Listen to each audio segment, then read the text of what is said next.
And we're live. And not blinded by light. Damn. Oh, Chris. I had a mouthful of sausage. That's what she said. You went live at the exact moment I put a sausage in my mouth. I haven't got the sausage clipped up yet. It had some spice on it. It was a spicy sausage. Hi, everyone.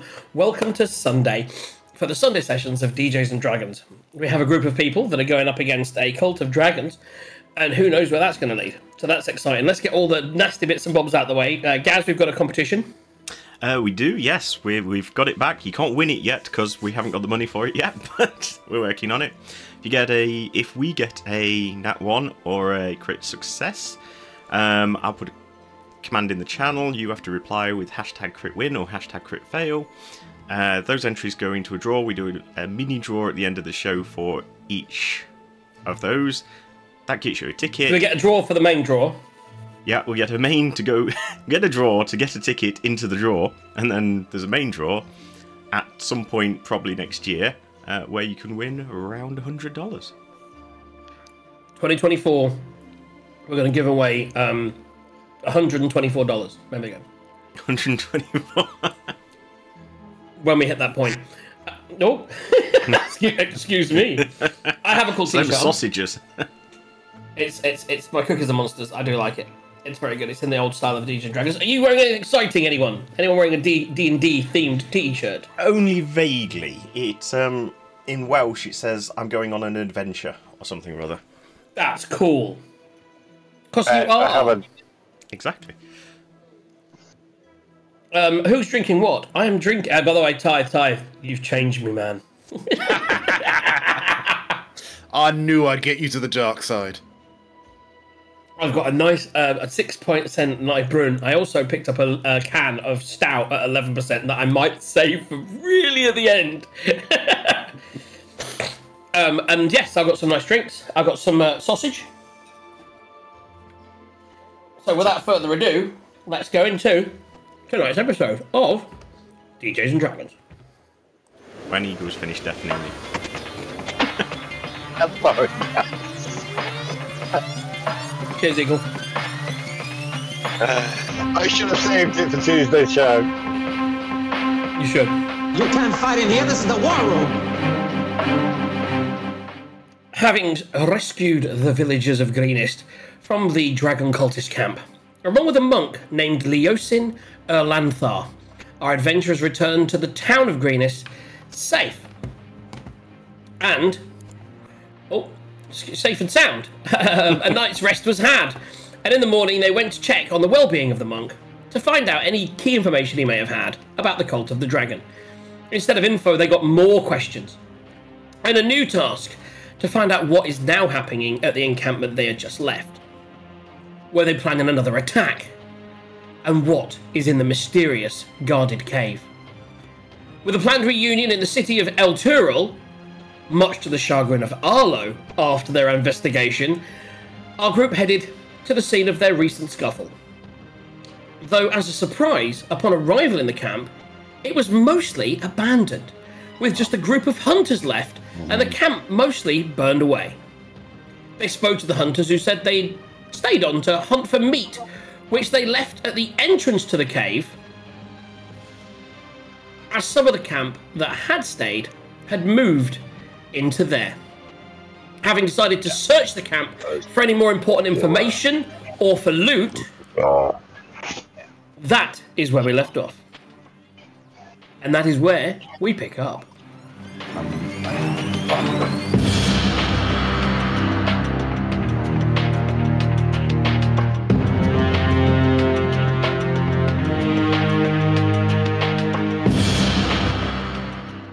There we go, guys. Here we go. Mounting camp, and let's go for adventuring music. Ooh.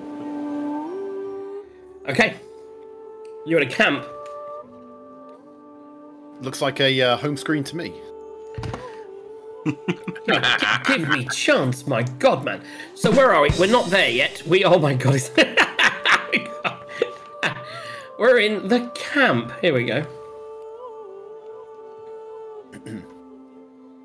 This is very ooh music, isn't it? I don't know how I feel about this. Okay, so talk to me, people. So you wanted to explore. Yeah, so Right. my notes say maybe search for barrel of powder on the way out. Takes 10 hours to search. So that is the key. If you wanted And to then search, and we head said to this, cave evening. I don't know whether that meant it is evening or we wanted to go in the evening. I don't know. so My what notes aren't that you said detailed. is you were gonna. It was daytime when you arrived, and you were gonna spend up to 10 hours, so that at dark you could then approach the cave and maybe be able to sneak in with some stealthing. So with that in mind, if you're gonna search the camp, it's gonna take the most part of the day to get a thorough search. I'm gonna need some rolls. What I'll do is I'll get everybody to do an investigation check. I also want, first of all, I want everyone to do a perception check. I also want to sort out, because this really shouldn't be this loud. Son of a bitch. Like the least perceptive person. It's 5. Is that 6? Dirty 20 perception. Ooh, not so good. 9. 24. Ooh. Okay. So, the first thing you notice as I zoom out, if you could, let me have a look where you are on that screen.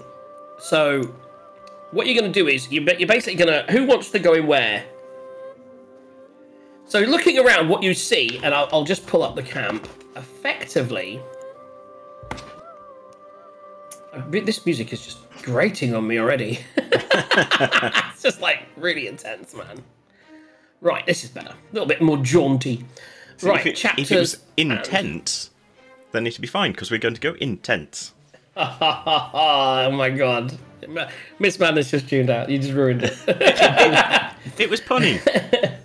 So you spoke to the hunters and you discovered about that they're hunting the meat. That was the last thing that you did.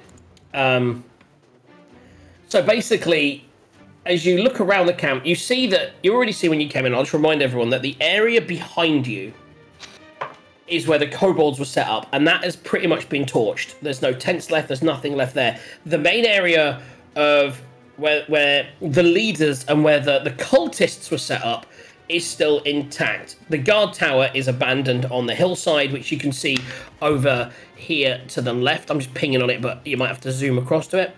Mm-hmm. Oh, yeah. Oh, we can't forget the guard tower. That's the guard tower.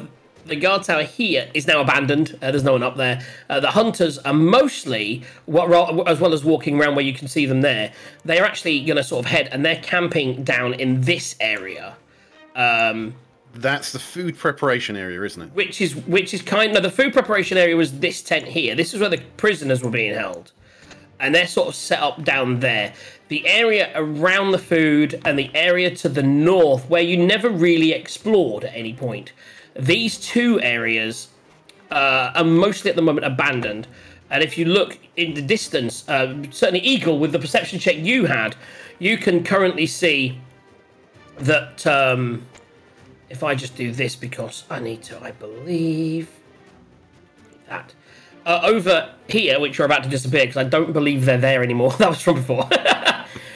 Over here is the cave entrance, which upon looking, you don't really see anyone outside, but you do see the movement of shadows with that perception check to make you feel that there are people inside, though you'd have to get closer to get an idea of what they are, who they are, what they're doing. But effectively, there's certainly no visible at the moment. You imagine, though, when the meat is dropped off, who knows what will happen then. During the 10 hours, in fact, as you're looking around, some hunters do arrive. Another bunch of hunters basically arrive, and as they're coming, as you're looking through your various areas, they will sort of, they pay you no heed. They're here, they're getting paid, they do what they do. And as these guys arrive bringing meat, they take the meat and kind of leave it over here. And the other hunters, after they finish, they then head out, basically. And you what you imagine is there's some kind of very simple four man in, four man out hunting situation. And they don't care about you at all. They're not paid to guard the camp. The card is there. But the guys that come out of here, the one thing that you do notice is that they are very guarded and they are on the lookout.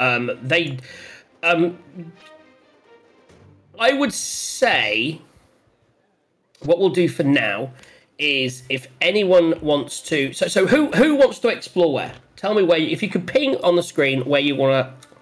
Where you're going to explore.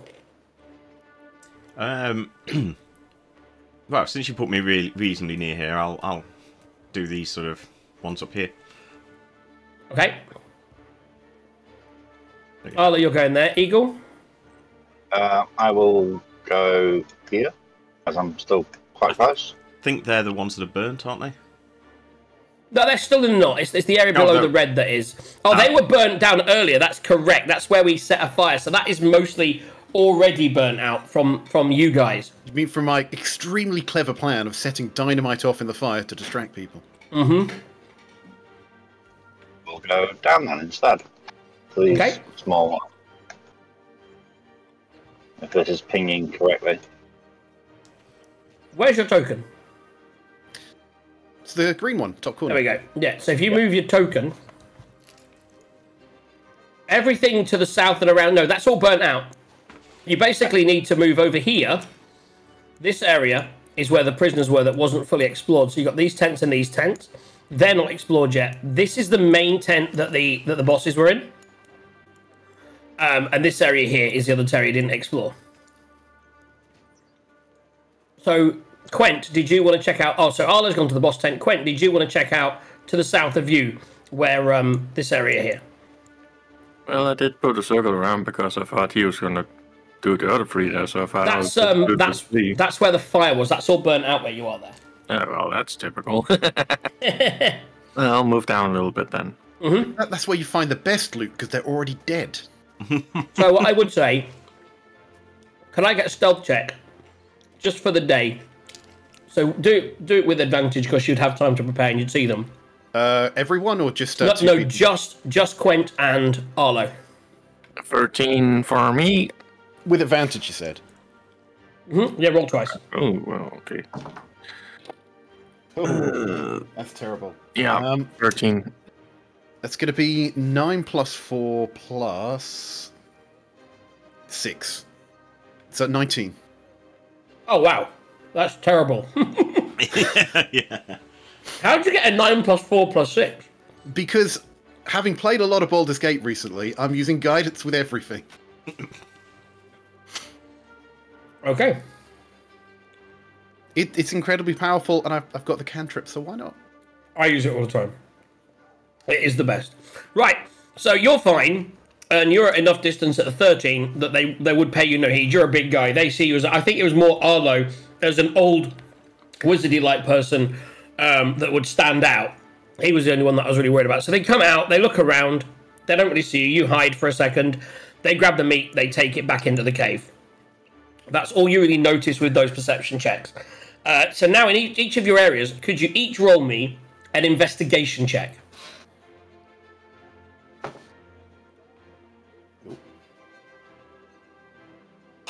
Eagle, roll well. Ooh, that's better. 8 plus 2 plus 7. 17. I'm plus 14. 0, but natural 19, so. Nice. 17. Natural 19. So you investigate pretty thoroughly.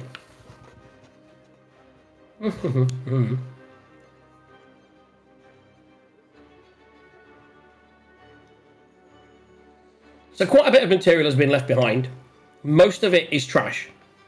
You find some cracked pottery, rusty knives, soiled clothing and bedding, and cheap cookware, as well as a few bottles of wine, although most of it upon sniffing has already turned to vinegar. What you do notice is quite a few of... You might see some personal belongings again. So certainly up in the area where you were looking with the natural 19, Ash, you find what looks like an ornate mirror with some initials in the back, and it does look very much like it's in a not a chest, but almost like a box, a crate. So there's a crate which isn't labelled, but if it was, it would be labelled "greenest belongings." You see a mirror in there. You see you see some gold-studded but cheap wristbands and things. None of it looks worth anything really, but some of it may have sentimental value. You may add a crate of greenest belongings to your inventory. Okay. I think in practice, because I'm guessing they'll be fairly big, I'll make a note of them, maybe pile them up, and potentially grab them on the way out. Yeah, makes sense. Do you guys not have a bag of holding yet? We do have a bag of holding. We do, but I remember don't. we had some issues with the mirror. Actually, yeah, Of course. within 10 hours, yeah, I'll probably be able to rendezvous. You'll gather it, you'll put it in the bag of holding. Yeah. Tazar, Yes. as you're looking around the area, you come across... you actually... The hunters are down there, and as you're investigating, we'll say as part of that investigation role, you're kind of looking and you're pulling in there, and you do have in mind, and you do notice in this area, because it was an area where the prisoners were guarded to the south, but it also appears to be an area where the guards may have stayed, and there is... You do come across a few empty weapon racks with no weapons in them. And you sort of speak to hunters, and you kind of like, I don't suppose you've seen anything around here that would help me with like that. And one of them sort of points you in the direction, and you do, as you did roll high enough, and we know that was just needed, you do find a barrel of black powder. You had to roll above a 15 to find the barrel. So it was quite a tough roll, but you do it. So you have, it's only a small one, it's not like a big barrel. It's almost like one of those, like a small keg, like you would get full of beer, like a firkin, like a 5 litre. But there'll be enough black powder in there, probably for you to make 100 bullets. let's say we need to blow up a dragon, and Or you could just use it to throw at a dragon and shoot it once, and it would all go boom. But no, you got enough black powder to make 100 bullets. You got to make a note of that. Black powder for 100. I mean, look at that smile on his face. Oh my goodness. Let me just quickly go to my live notes and add that. By the way, don't forget you've got a circlet of wine and a ketchup bottle. I think that's an endless ketchup bottle, if I remember rightly, from the last session. I can't remember where they came from. I've just got the notes. I don't know who's got them or what you're doing with them, but there's a circlet of wine. I kept trying to put the circlip onto Arlo. I remember that. Yeah. I think you can turn water into wine or something. I can't remember. Everything tastes like wine while you're wearing it. Everything tastes of wine whilst you're wearing it. And the ketchup bottle, I think Sarge has, which is endless ketchup. I think. I don't know. I just wrote terrible notes. Right, I've got a little taser section, which 5 bullets left, 11 used last session. Barrel of powder, 100 bullets. How exciting is that? And we'll hopefully get to do some crafting, but probably not today. So that took the time. You found that barrel, you found some belongings, you found some food. Certainly, Quen, you in the area that you were looking in, it was actually where a lot of the food was stored. That's where the wine was that's turned to vinegar. You do come across some cured meats that were left behind. So you can just add some cured meat to your like jerky and things. So you got just basically probably only 2 days worth, but 2 days of food supplies if needed. Which takes us into the darkening hours.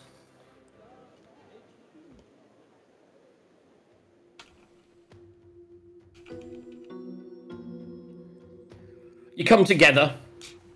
The hunters, you notice, have already moved off, and they're kind of round a fire, and they're having a brief conversation, drinking some kind of ale. What do you want to do? The entrance to the front, running still off the perception checks from earlier, because I said they were a daily perception check. You've got an entrance which does have a flickering of light on the inside, but not much. But you do see light come from the inside, flickering. Okay, so I assume we're all back together in one group, right? Yes. We'll say that you gather by the boss tent. Oh, in that tent, by the way, and let me just double check this, because they would have taken most of their stuff, but I don't... Yeah, you may find what look like remnants of maps as you searched in. What was your investigation check? It was 17. 17. So you would find like some remnants of papers and maps, but they've all been burned. And with a 17, as you look through it, you don't find anything really that seems to help or give you any clues. Yeah, but Arlo would be personally offended. He'd be like, who would burn a perfectly good map? The waste. Anyway, so we're all together. So Yeah. So Arlo's gonna say something on the lines of Well, fellows, I guess there's no putting it off any longer. We must head to that cave. Now, I believe that Poe may be able to scout a little bit ahead of us and make sure that the way is safe-ish, at least.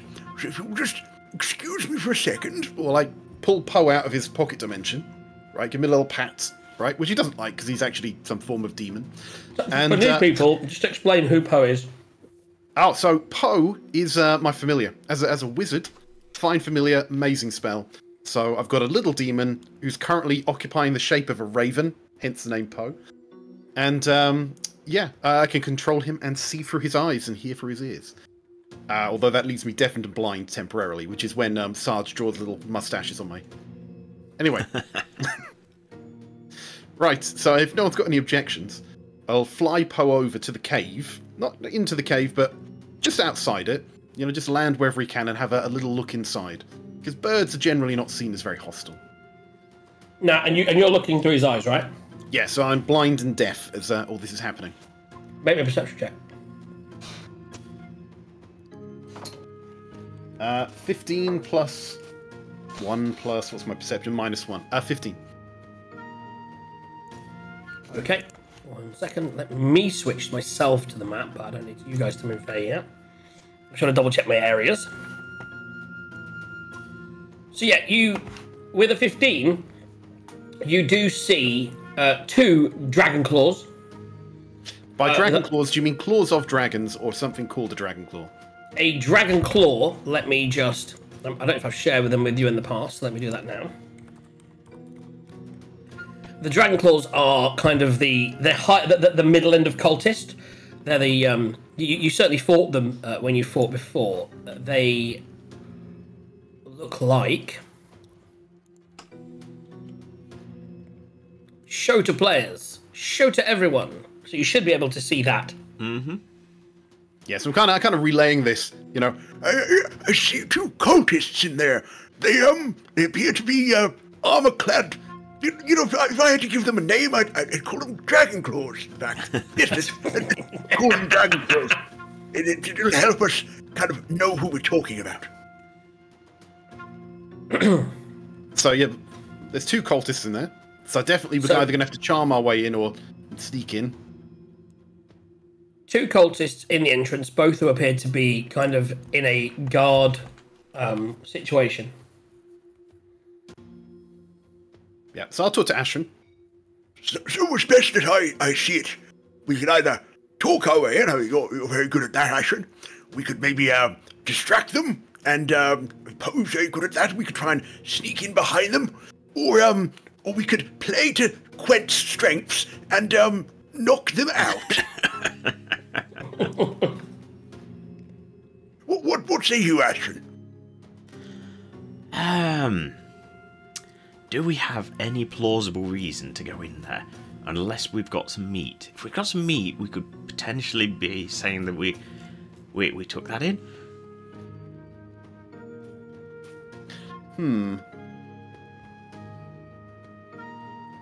So that would be stealing the meat from the other guys? Yeah, Well, the meat was already left at the entrance, and they came out and collected it. You did see that. The hunters at no point went inside. So we could wait until they leave some meat outside, and then we could take it in and say we're helping them. I'm not sure that'll get us very far, though.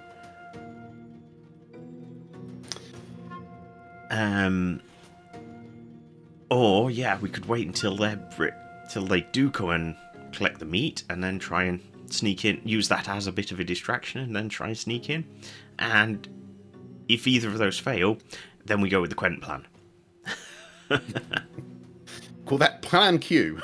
I suspect that's the plan that's going to happen. But Well, Arlo can guarantee that if they insight check us at any point, he has foreseen that they may fail spectacularly with his potent dice.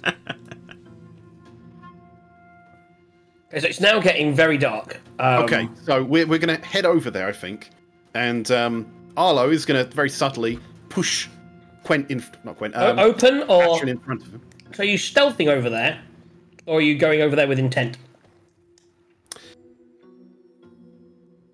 I think the intent only makes sense if there's some meat that we can take in. Unless anyone can think of any good reason that we'd be going into the dark hole that nobody else goes into. Well, we know the names of the leaders. We could perhaps say that that one of us asked us to come in, that we are requested. To do what, though? Because the problem is we don't really know what's going on inside the cave.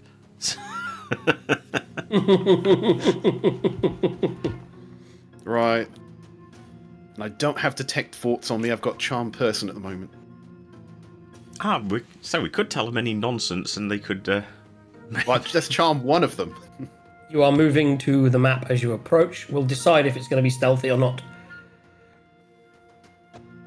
There is lighting on this map, is the plan. I've spent a lot of time lighting this map and you guys. So you should have the right levels of lighting. I've taken off a lot of the bullshit, like around the pillars and stuff, so... Okay, so I'm just going to say, You've got this, boy. and I'm going to give him guidance. Okay. So you're approaching bold as brass. I'm gonna elbow Taser in his what's it, in his side and just say, What's this? Unity. That boy has a mouth on him. So I now need to scroll back up because I can't remember what the names of the people well, I guess my first thing will be Mother of Dragons, praise Tiamat's glory. Before you do anything, I would like... So first of all, so you're not stealthing, you're approaching openly. At this point, Arlo's no longer looking through the void, which is how you'd seen them. So you're now approaching the entrance, yes? yes. Yep. Okay. You know, if all you got to do to get in anywhere is look like you belong and hold a ladder. You get to the entrance and there's nobody there. Okay. They're all off chasing the bird or something. Yeah. Turn around, well. Well, it is a turn up for the books. I believe that we should look at gift horse in the mouth and perhaps creep in. A gift horse in the house? In the mouth. Oh, Voice in my head. Don't look at a gift horse in the house. That's what I say. It's a very good saying. Yep. So you approach. So now that you've got to the entrance, you don't see anyone. What are you doing? You're obviously walking in. Are you going to try and be quiet and stealthy about it, or are you just walking in again like you own the place? I think if there's no one there, Arlo would suggest that we, keep to the shadows. Yeah, But, I think I'm so. open for suggestions. The coming through the door is was yes. We could try and talk away, but yeah. Now we're in there. If it's a cave, it's going to be relatively dark. So, is it dark? Because obviously you've put little torches there. Is that just so that Dark we can outside. see? The entrance where you can see is lit. Okay. Yeah, So those little torches are torches. They are. Let me describe what you can see. The entrance to the cave is broad and tall. The ceiling lowers to the height of 15 feet. That's what you said. So from a distance you see this. If you openly approach, blah, blah, blah, blah, blah. Yeah, so that's it. Basically, you walked up, you got to the front, and you've arrived. And there's nothing there. Inside, it is pretty brightly lit. With torches. As far as you can see in... it sort of heads in the direction that you can see is certainly brightly lit. Okay. Well, I guess we go stealthy in as much as we can be in bright light. Stealth is good. So what's the order?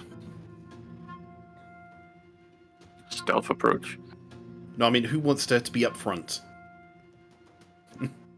Arlo's never going to be the guy in the front. Who's wanna be cannon fodder? Arlo. Yeah, probably not. Oh, yes, good point. Twin spell mage armor on me and Quent, because even if I'd cast it before, it will have worn off while we were searching. Okay, so you've got your mage armors on the go. I like it. Yeah, if we search for 10 hours, I'd have to put another mage armor on as well. Take those spell slots away, people. Mm-hmm. I like it. As I have dark vision, I'm guessing I will take the lead. Yeah, I mean, Quent doesn't, although it's bright at the moment, but... and I can make light, but obviously there's light at the moment, so... yeah, if you're going up, I'll sort of follow up front with you in case we do decide to talk. If we do see anyone get spotted, I can talk. And then, yeah, if Arlo and Quent want to follow behind. Okay. Right, so where are you and Tazar moving to? Presumably down this I think there's a corner there. Yes, I suppose if we're being slightly stealthy, then yeah, we can sort of go up to that corner and look around it. That sort of makes So sense. the first thing I'm going to need is stealth checks from everybody. Okie doke. Stealthy stealth checks. I don't believe anyone is currently wearing anything naughty, so you should all be at normal, no advantage or disadvantage. A7. Come on. That's a crit fail, everybody. That's the first one of the day.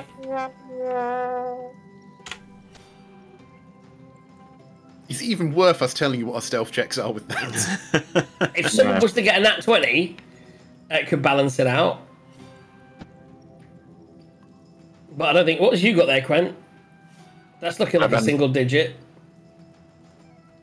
It's not a 1, it's a 7. Okay.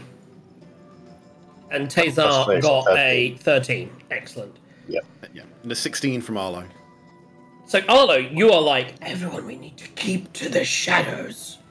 And you are like stealthy and you move up, and ahead of you, Tazar is moving forward, but as he makes a slight bit of noise, like, Tazar, keep it down. At which point, just as he then stops to say what, basically Ashwin trips over him. And like clank, clank, clank, clank, clank, and Quent's like, oh my god. So you suddenly realise that you haven't really been very quiet. At which point you do hear, if now everyone can, the two at the front make perception checks for me. Do I dare use the same dice? You must have used its bad luck up by now. Yeah, that's one way of looking at it. You can't roll 2 ones in a row. Yeah. 12 plus 4, 16. 13. So 16 and 13. So you don't see anything, but you hear from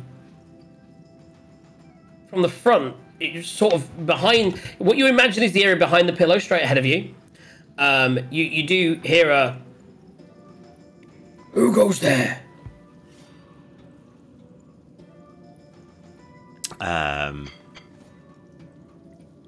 Yeah, I guess at this point we can't really just stay quiet and hope for the best. Your mama. Mother of Dragons, praise Tiamat's glory. Frulam Mondath? Sent us. We're obviously packing up the camp. We just wanted to check everything's alright in here. And then you hear some whispering.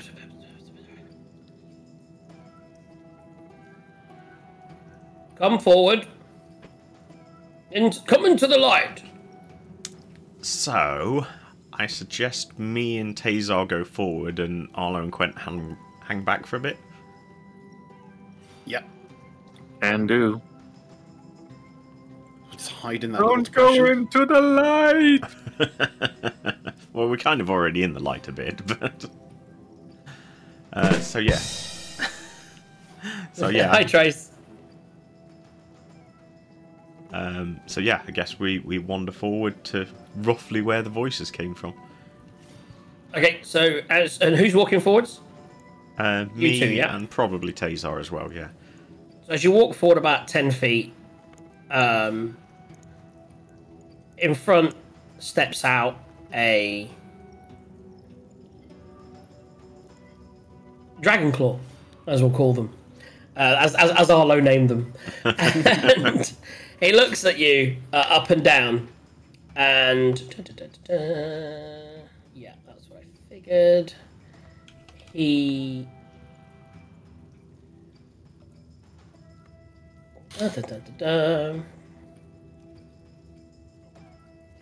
walks up towards you.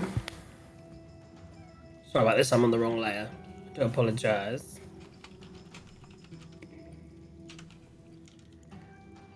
So he walks up towards you and is like, so you say that you were sent by Frulam? Do you have the password?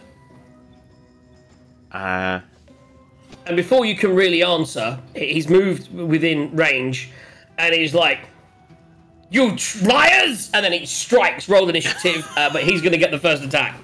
They clearly know no one was due, unfortunately.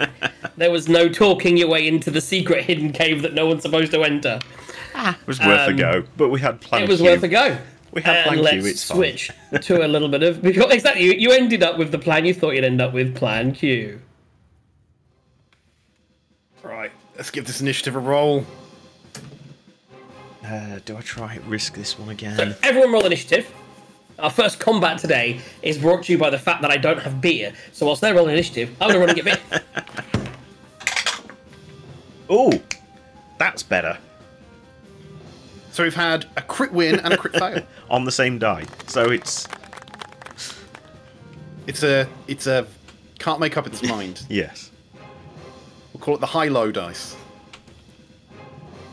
Oh, speaking of, as a slight aside while our DM's away, I have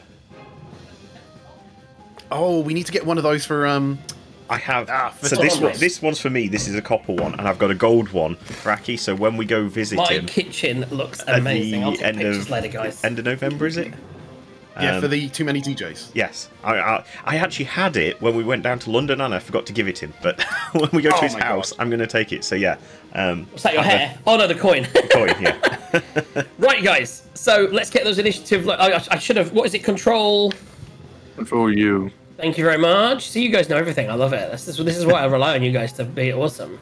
Turn order is on the screen. This session is entirely combat. I mean, if there's one person that knows about combat, it's Sarge. You know what I mean?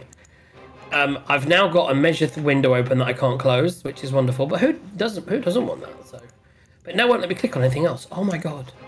There we go. I did it. Right. Control U, Sarge. Oh wait, that's an old one. I think. Or did that appear in there automatically? Wait, just No, that's an old one. Let me remove everyone's thingies. Clear. And here we go. Ash. Boom. Taser. Boom. Let's get those initiative rolls in there.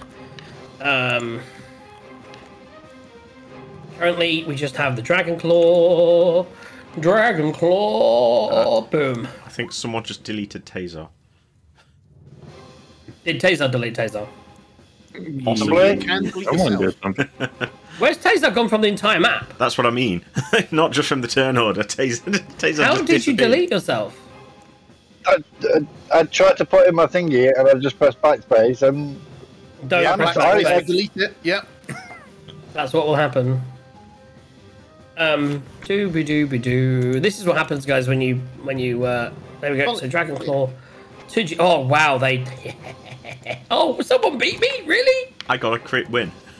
I got. Oh, you got a crit win. There we go. I got a dirty 20 myself. So, and there was zero. Is that 2 crits? Let me just see, because I rolled it through this and it just tells me the result. Where is their initiative? How do I see their initiative? It's dexterity, isn't it? Oh, they got +3. That's fine. That's not. Oh yeah, not a if you crit. hover over it, it says 17 plus 3. Yeah. It does say that. There we go. Thank you very much, darling. How can you see that? It's supposed to be so just me. That initiative roll was definitely to public. That's fine. That's perfect. Taser, I need your initiative score. I can't put it in. What is it? It's 10. You're in the right place. That's what we like to see. Let's just move him down. It saves doing the whole sort thing. Right, so we have initiative at the top. So he, obviously the Dragon Claw gets to go first because he has a surprise round. So he's going to walk over and looking between the two of you, the one that he thinks he's going to be able to affect most and the one that was talking is you. So he's going to walk up and he's going to do an attack roll on you with his scimitar.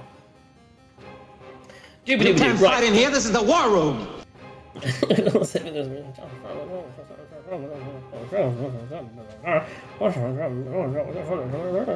Oh, that's good. In fact, he's having to read to see whether he can hit with a scimitar is very worrying. He has something called fanatical advantage. Once per turn, he gets to roll with advantage. So what I'm going to do is I am going to go scimitar first. There we go. That was just to me, was it? Or did you all get to see that? We one? can all see that. Okay, well, fuck you. I'm not rolling with that anymore. But yes, that does that. We'll do that attack because that'll be his one with advantage. So he rolls a 21 Okay. I and does 6 slashing damage. won't bother shielding against that then. His second attack. But what I will do, since that hit, as my reaction is Rod of Retribution. Since I always forget to use the damn thing. Okay, so do That that. hit me. Did that hit me though, or Me. because I'm He's the closest? attacking Ashran. Okay. He's going for the squishy. Because you would. Of course you would. So what damage? So blah blah blah blah. Force the creature needs to make a DC 13 Dex saving throw, Or take half damage. or take half damage. Yes. Dex saving throw. Here we go. That's a I think he may 15. have saved. Okay, so it's half. Earlier on, so I tested this earlier, right? And it said to GM. I don't know why it was doing it to GM before. No, it's not. It's weird, but it doesn't matter. I'll just roll. I'll roll dice because real men roll with real dice. Yeah. So it's half 2d10. So Okay.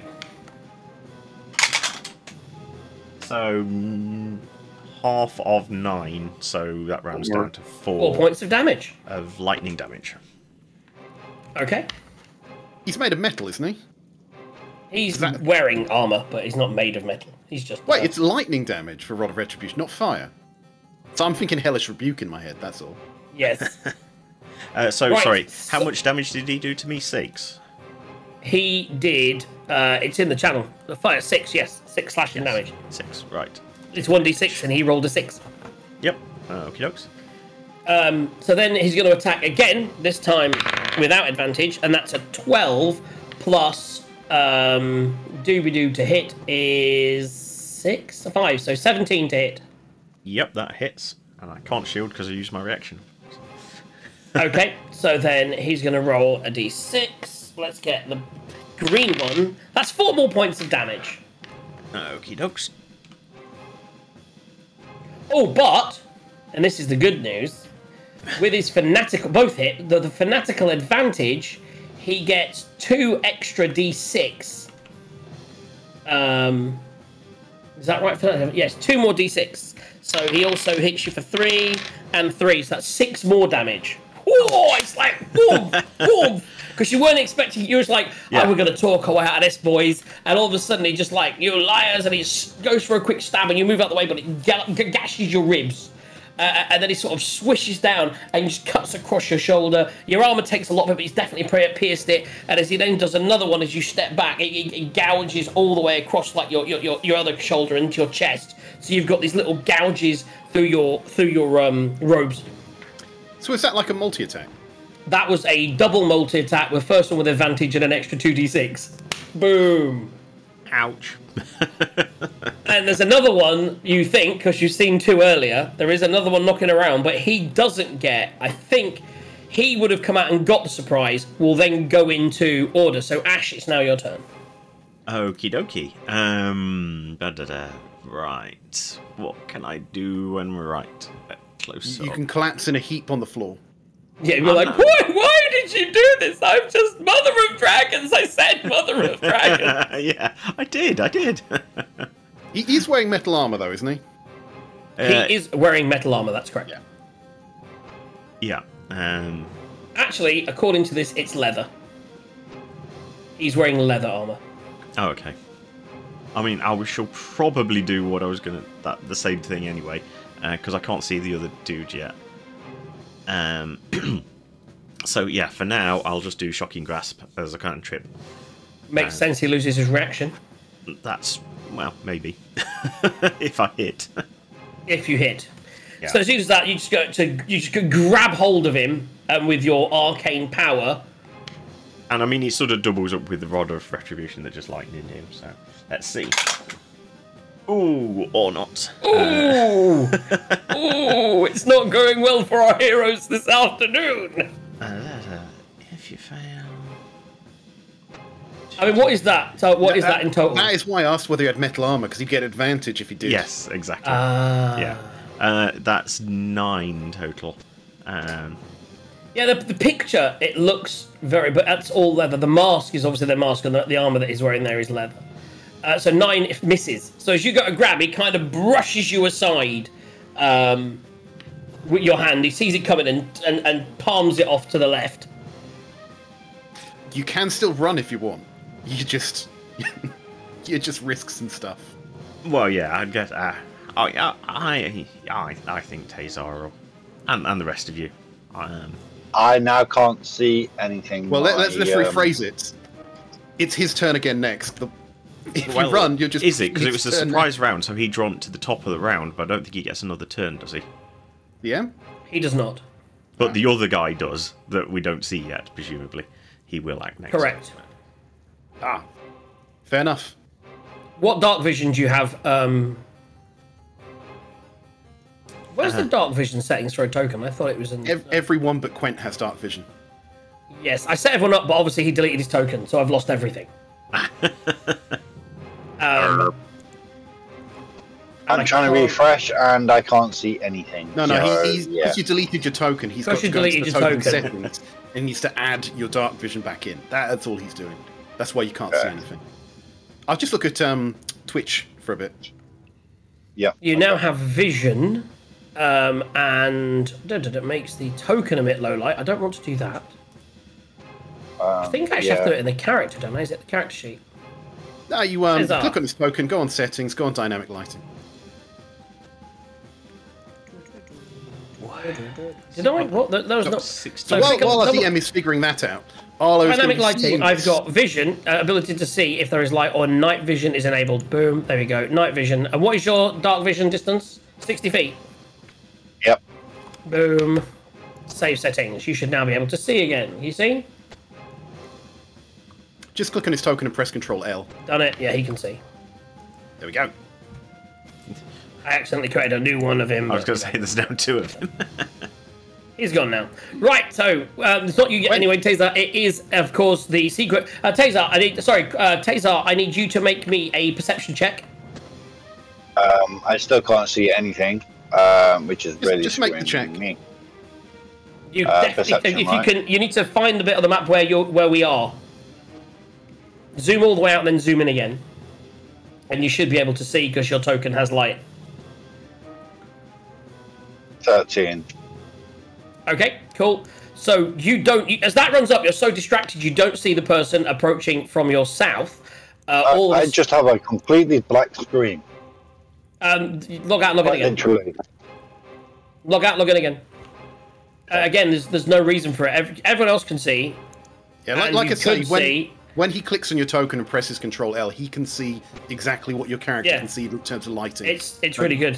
He knows your character can see it. If the problem is on your end, you just need to refresh. Yeah, just refresh the screen. Right, so what's happening, DM? So he then appears to the south of Taser, so just below you whilst you're doing that. All of a sudden, this guy appears behind you, but you didn't see him in time, and all of a sudden he gets 2 attacks.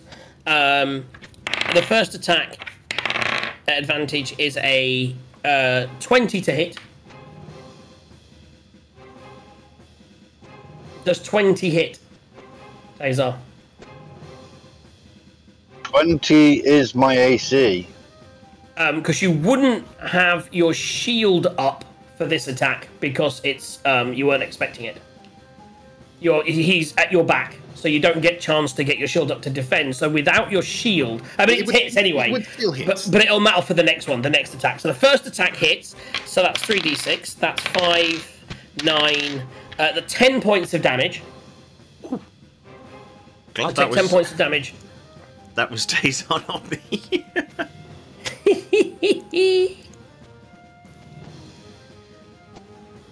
Damage. What is your hit points at the moment? Let me have a look at your character sheet. That's not on there. This token is completely 49. butchered. Yeah, nice. I just like to have it on the screen. Yeah. So then he gets another attack. As you start to see him, you start to protect yourself and prepare yourself. He gets hits you 21. So 21 to hit, which I imagine hits. Yep, 21 this more time hit. it's just 2 points of damage. He rolled pants. I'm getting a message saying graphics performance notification. We have detected that you may be using blah blah blah blah. And yeah. Well, just use Twitch and then try and fix it in the background. Yeah, you can see it in Twitch. Yeah, just watch Twitch. You'll be able to see everything on there. I can move your token. It's fine. Okay. So 2 more points of damage. So 2 more points of damage takes you down to 37. And that's his turn. That's done. So that takes us to Quent. Arlo, you're up next. Hello. So you in front, because it is well lit, suddenly you saw this guy go up, you thought it was all going to be end peacefully, and you was like, oh, more peaceful talking. And all of a sudden, these guys just attacked out of nowhere. What are you doing? Thinking, Well. I like their style. Well, among other things, I would like to rage. Okay, so you're going to rage. Excellent. And then I'm gonna go and beat the snot off the one in the middle of the corridor, so the top one. This guy? Excellent. So you step up next to your friend. And yeah, you do your attacks. That I will. That I will. This is not going to be good for Senor Dragonclaw 1. He's gonna feel the pain. He's gonna feel the pain. I did 4 points of damage. Remember, I have 2 attacks. So 2 attacks. first attack, great axe, obviously. Yeesh. Well, 11's not gonna do much to that. That misses. But Oh my god! fucking work. These guys are really squishy. But you've like missed with your electric. He's run up. You've seen everything to the south, and as he's run up, he's seen the other guy attacking Taser. Maybe that distracted him slightly. And as he swings, there's such a big guy coming at him with very little clothes, but he saw it coming, and he kind of swing once with the axe, and he goes to the left. You swing down the other side. He steps to the right. And step into the left if you're having a good time. Swing to the right if you know what you feel fine. That's what he's thinking in his head. That's how he avoids all attacks. He's a massive Spice Girls fan. And presumably also like Guardians of the Galaxy. That's where he fights with music on, isn't it? At the start. I know exactly like this guy. You know what I mean? Thing is, the Spice Girls in this world a little bit different. You know what I mean? You've got Elf Spice. You've got Wench Spice, Bar Wench Spice. She's the little ropey one. Okay, so that's anything else. You've moved. Bonus action. Did you want to move away? I don't imagine you do. No, I think I'm just gonna stay here. Arlo, you're up, and Taser, you're up next. So fireball was it? No. Boom! Alert the entire camp. No, it's really I should just charm both of them. But what I'm going to do, because I know that I got horribly wrong down the road, I'm just going to look at the one who's attacking Quent. Yeah. No, one attacking Ashrin. And he's going to hear a dong, Bong. as you know, the toll of the dead rings in his ears, and he needs to make me a DC 16 wisdom saving throw. Let's give this a go, will we? That is a 4 plus 0.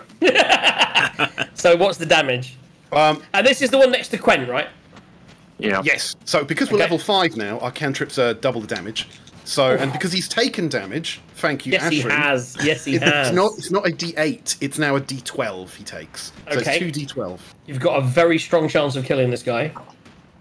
Oh, definitely. Holy Very strong shit. chance. So he's stepping to the left. If you feel the feel fire, move to the right. He's jumping and he's singing that song in his head. I see ya. Oh, tight. And as he's like doing this, he's ready for his next round of attacks. All of a sudden, he just hears this bong and drops dead. I feel so sorry for him. I feel I was going to get this guy a huge personality and make him. I was going to maybe he could get away. He could come back. He'd have a Spice Girls t-shirt on. He's dead.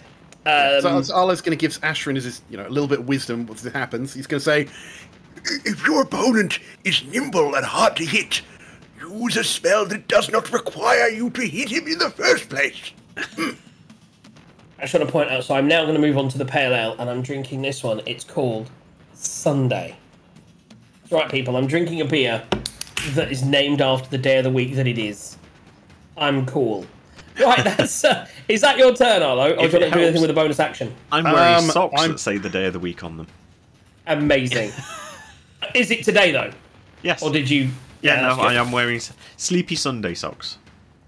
no, Nice. the only thing that Arlo is going to do is the thing that all good cowards should do, and that is move further back. Yeah.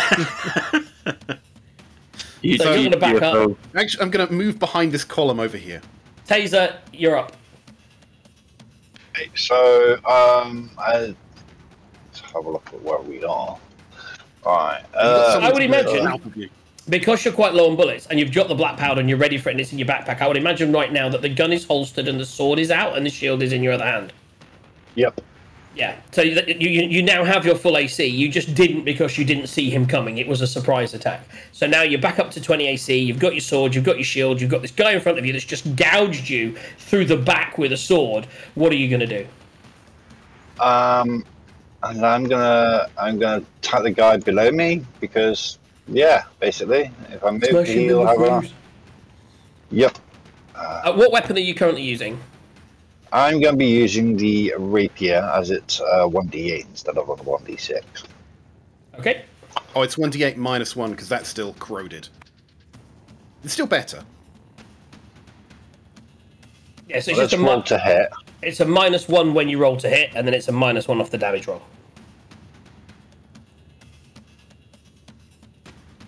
Ooh. 18. That hits.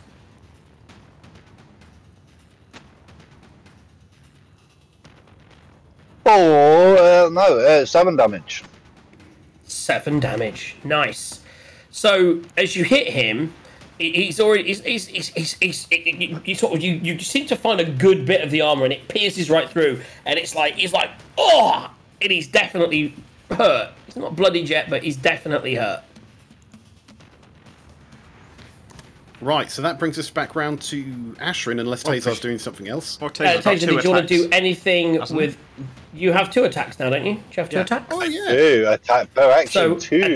So you've pierced it through, and then you've pulled it out, and he's like, ugh! And then you're swinging in for another attack. Yep. Oh, natural 20 on the second hit. Crit win, everybody. A little crit win. Winner, winner. Chicken curry dinner. Paolo Oda just signed up, everyone. Paolo Oda. So I was seeing if you were around last night. I was watching the rugby, and I was so upset in the last 10 minutes of the game. Oh my god! Oh, you see, my housemate was depressed the whole way through, and then happy right at the end. I was literally 70 Welsh. minutes of dominance, right? 70 minutes of dominance, and I was like, "This is so unexpected from an England before. I did not see this coming." And then they just got we got really near their end in like the late 60s, and then we had the putting on the scrum, and we could have just pushed it back and then just got a penalty or push, and we gave the ball away, and then we penalty, and it was I don't want to talk about it. But 10 damage from Tazar there. What's the damage, 9 Taser? damage. Is that 9, including it being doubled? Yes. Well, Or is that 5? Yeah, it's got 2 d8s in there. Oh, so it rolled 2 d8s rather than doubling. Yep. That's fine. So 9 points of damage. I mean, he's alive. No, he had 9 hit points left. That is what he had. He started at 16.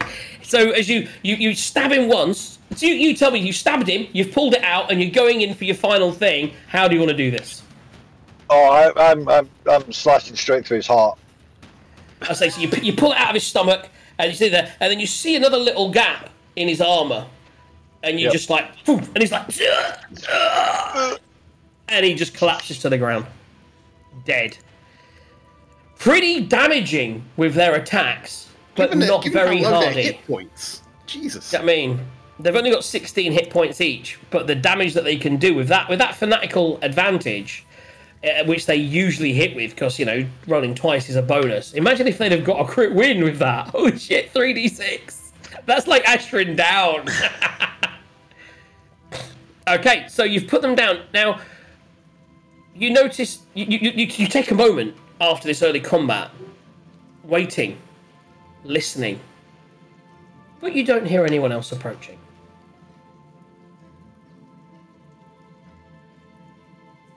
What do you do? Have a look at their corpses and see if they've got anything good on them. Loot! Roll me a d100. Who wants to do that? I would do that. As you said it, you do it, because you've obviously decided to do it. Does anyone want to look at the other corpse? You can get one corpse, you can both look at a corpse. Sarge is on it. So Sarge, you two roll d100s. 37. 85. So, was it in here that I did it? So, Sarge, Yes. you find, holy shit. I find holy shit.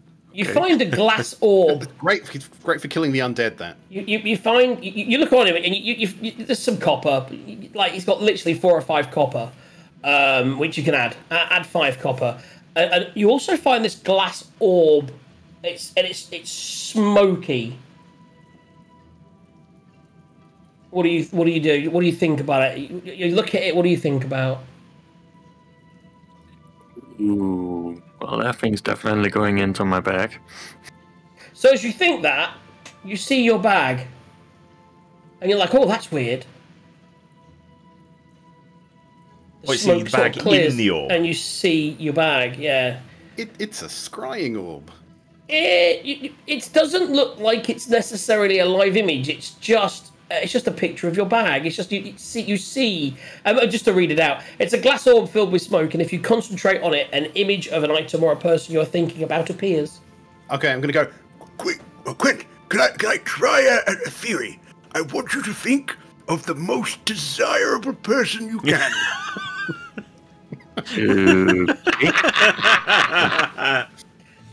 Okay, what do you think about Quint? What appears in the image? Oh dear. Well, it's X-rated. Let's just say it like that. Oh, but what? I think we need to know what race. Oh. What race is Quint into? This is where we find out what race. Is it a little elven or is it like a dwarf? What is Quint into with his ladies? I do believe you can see a big fat tail and a couple of horns. Oh, there we go. There we go. We have a little tiefling, maybe a little tiefling lady. Right. Azala's gonna go. Well, not quite to my taste, but impressive nonetheless. On a 37, you find There's no tokens on the page. 37 copper Okay. and That's. some disgusting tasting meat. How did I learn that it was disgusting tasting? Well, that's a good question. Maybe you will down the road. I mean, there's some meat. Do you want to taste it? Do you want to get someone else to taste it? Tastes like wine. Well, you do That's this, it. right? How many pieces are you wearing the circlet? Because if you are, it tastes like wine.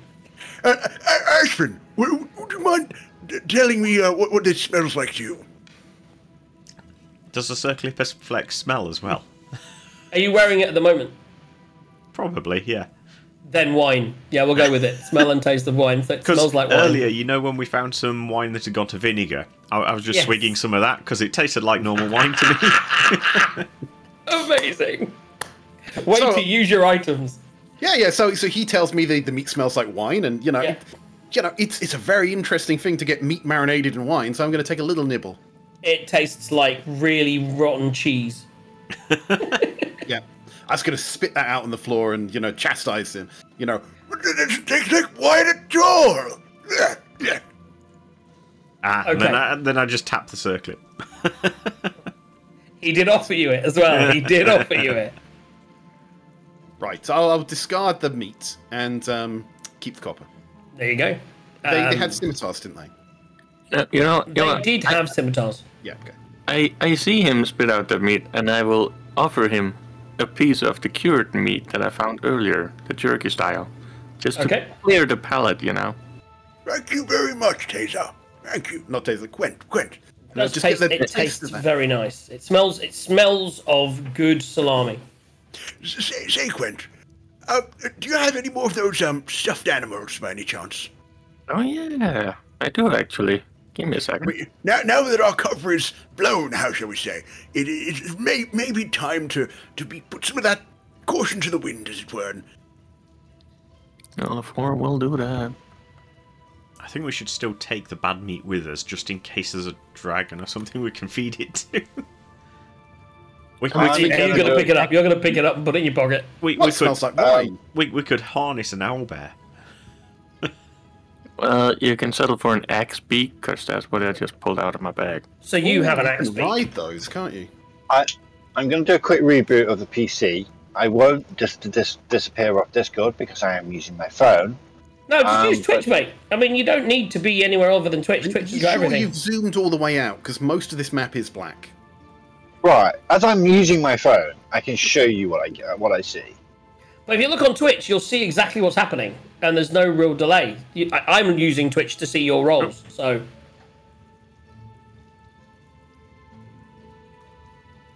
We're looking at you, mate. I mean, it's fine. We can sort it out on... Sort it out at a break, innit? Have you zoomed out? We don't know if you've zoomed out, is what I mean, mate. I don't know. Yeah.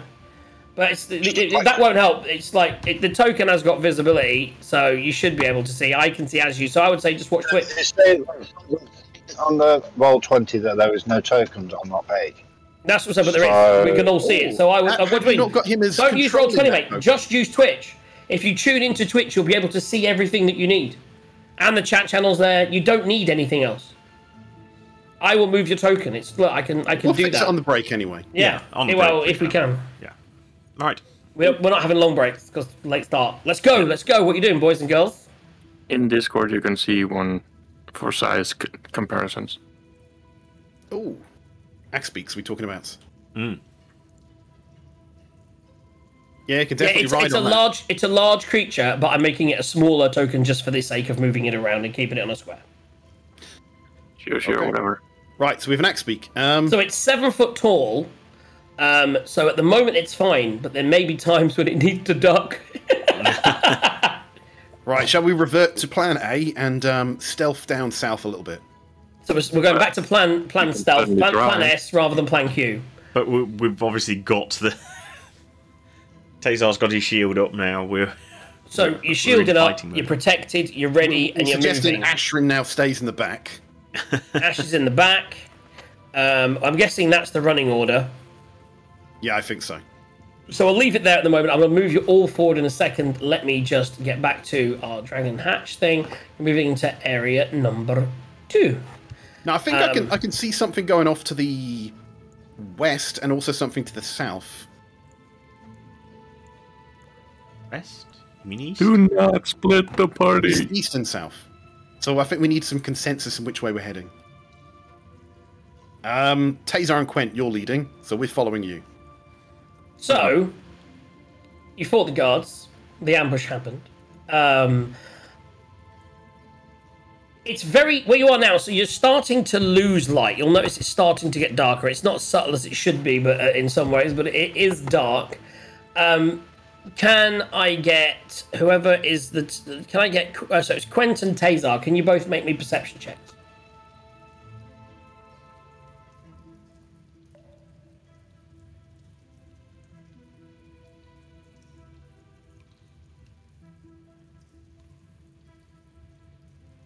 Perception, you said yes. Yes. 10.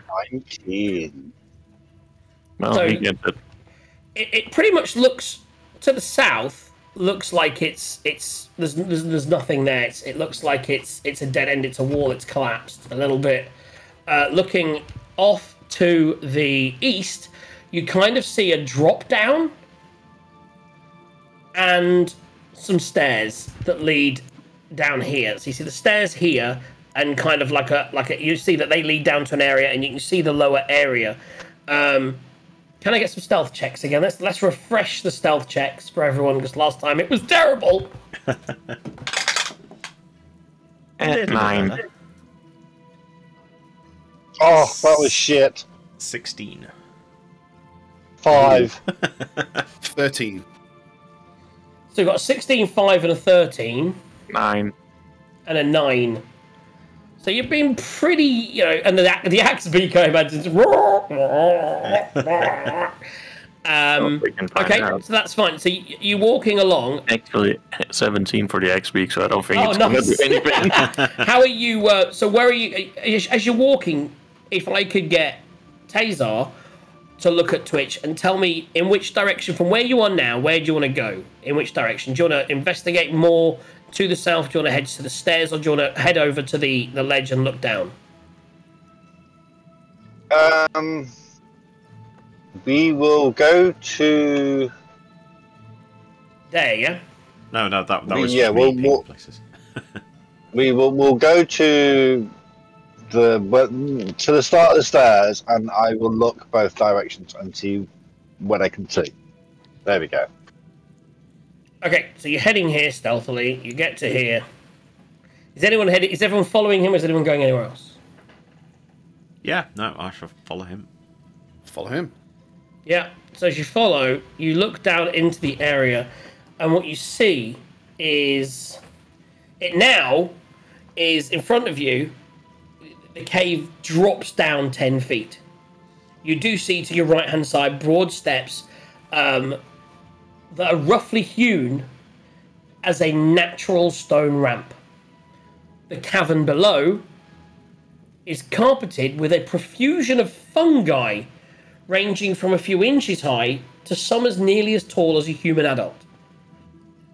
As you look down, 2 paths lead through the fungi, one to the left and one to the right. Can I investigate and see which one looks like it's more trodden? You can't do that from up here. You could perceive, if you wanted to head down there, you could head down there. Can I perceive? Have we still got Poe? Have we still got Poe and some Poe? You could do that. Okay, well, I'll pull Poe out of my pocket dimension and send him down about, what's it, like 10 feet, 15 feet in front of us to have a So he look. flies down. Nothing distinguishes the paths upon casual inspection. The path to the right appears to have, has some fungi. The one to the left has maybe fewer fungi than the one to the right, you think? Okay, so Arlo's just basically going to communicate that he doesn't really see a difference. But, Yeah, but in my experience, fungi can be a tricky thing. We once went into a cave full of moss and all sorts of shenanigans happened. I would vote for the path with less moss. Lest it snatch us from the darkness. Does it look like it's dry or is it wet fungi? From up here, it's tough to tell. Make me a nature check. and there's Ashrin going, can I eat it? He's thinking of making a pie. Well, that's free, so I can't. The one thing you speak with a 3 is that it is violet in colour. I was thinking maybe throw a torch down, but... How warm is it in this cave? It's temperate. Okay.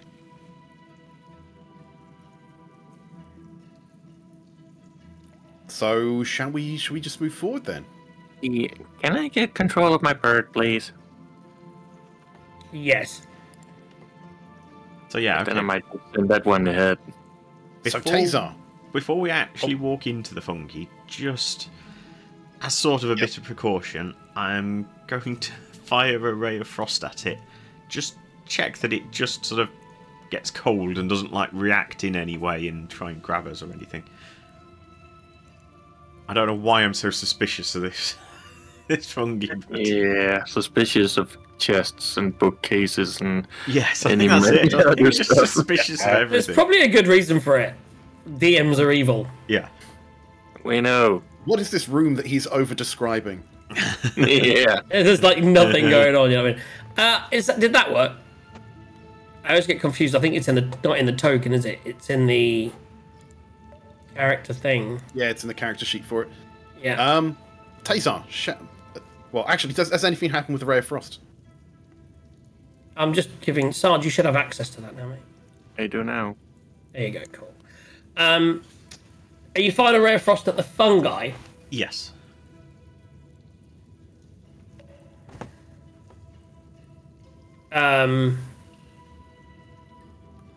It takes damage. Okay, but it doesn't like react. It doesn't move or anything. I mean, it wilts a little bit. Yeah, it wilts inward. Cool. So just like a normal fungi would, not one that's alive and going to eat us. I mean, in fairness, one that's alive and going to eat you, I think, would react the same as a fungi. So I don't think that's going to. I mean, it definitely looked like it took the impact and was, unhappy about it, much like anything would. I wouldn't say you could tell whether anything about that. Yeah.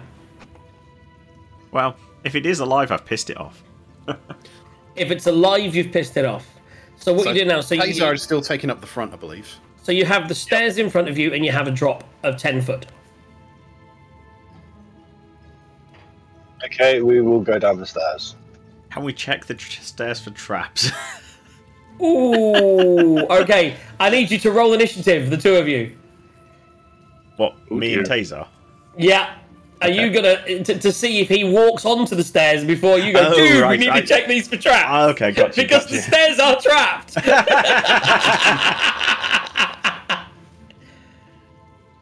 That's somewhere between a 1 and a 7. I might call that cocked. Oh, I get you. I think Taser maybe. I think Taser's going first. Oh, okay, fine. Yeah, okay, fine. Either 1 or 7, he's beat me, so yeah, fine. So he's going to step into the stairs. You go, wait a second, as you say that, he steps on. Basically, as he starts to walk down the stairs, one of the stairs kind of gives, and he stumbles and falls. Any die as it comes to the steps. Okay. Right. Oh, yeah, nice. One of the stairs drops in, and as you do, you trip. I need you to make me a dexterity saving throw.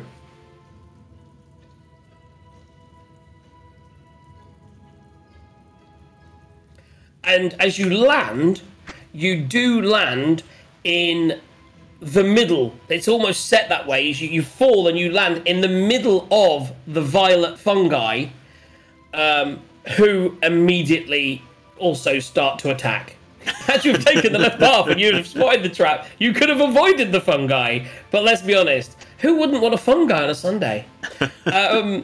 Great. You may as well all roll initiative anyway. We may as well take your 2 initiatives. If you want to roll again, we'll take Tazar's initiative 17.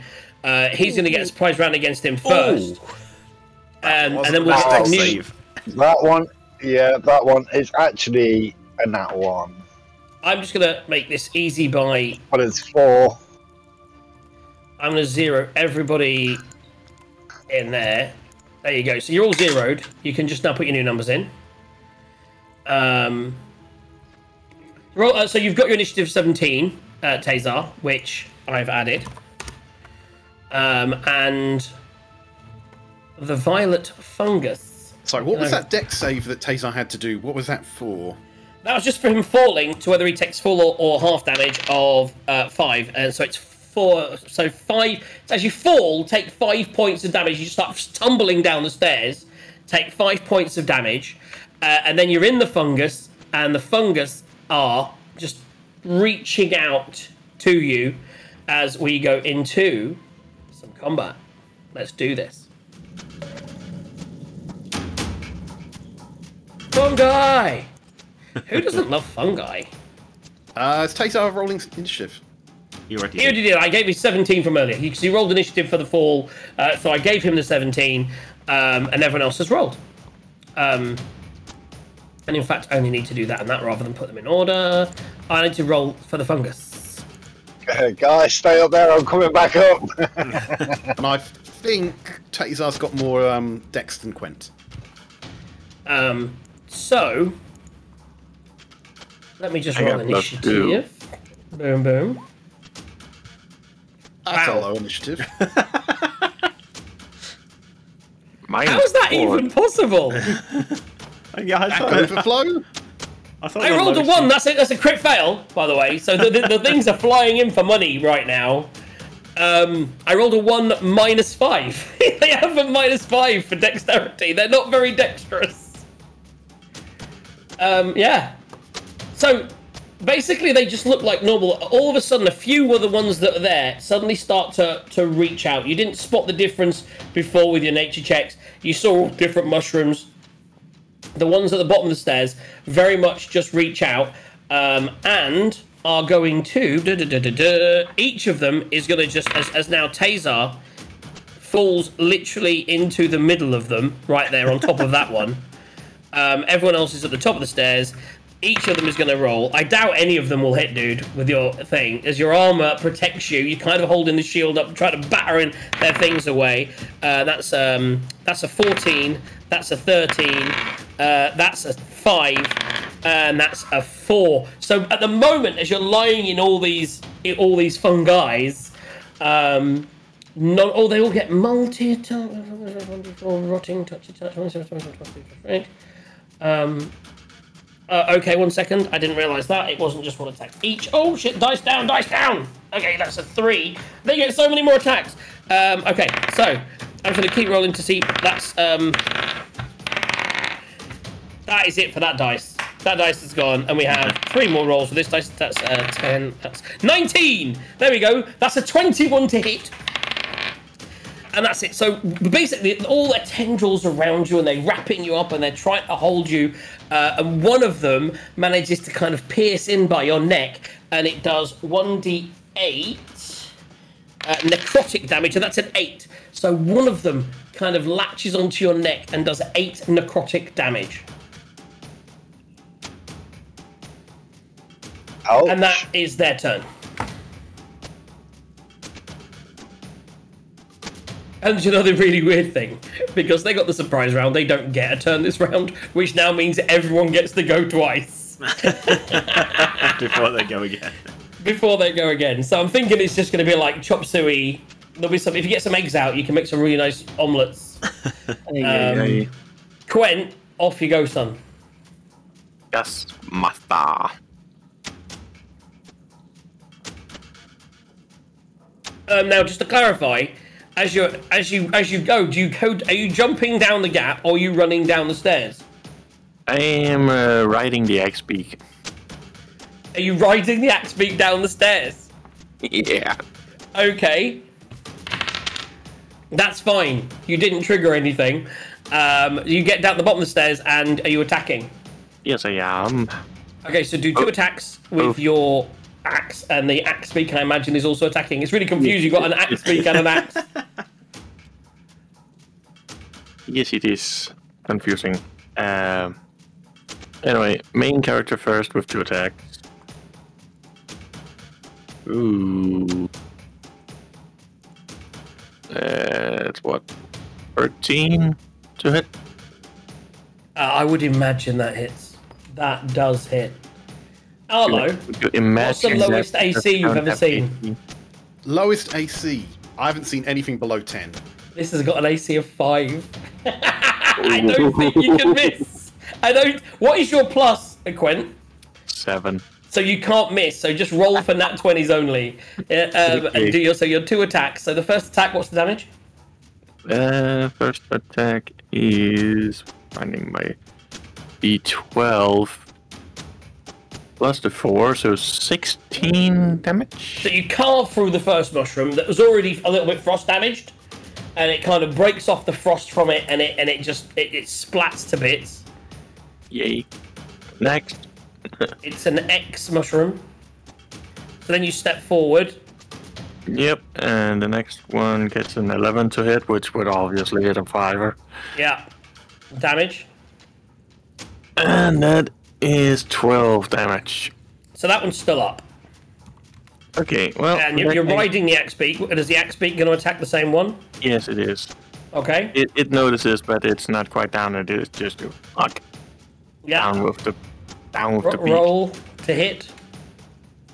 Obviously, we will say, even with the finger, a natural 1 is a miss, but that definitely is going to hit. That is a 7 plus 4, so that is an 11 to hit.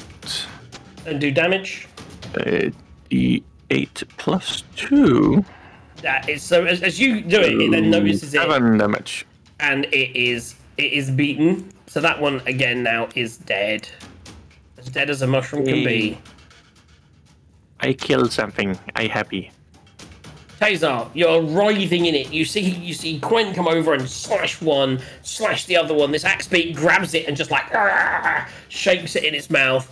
And you're lying on top of one, and there's one off to your left, and it's the one that is kind of wrapping around you that's latched onto your neck. Okay, so I am going to slash the one that's wrapping around my neck to get free of it. It is at the moment with where you are. Make an attack with disadvantage. So but this roll is still twice, right? Give or take. Roll twice, choose the lowest. But it's still, unless you get a crit fail, you're probably okay. Probably okay, yeah. 13. Yep, so that hits. So you kind of reach under and you kind of jab it. Roll damage.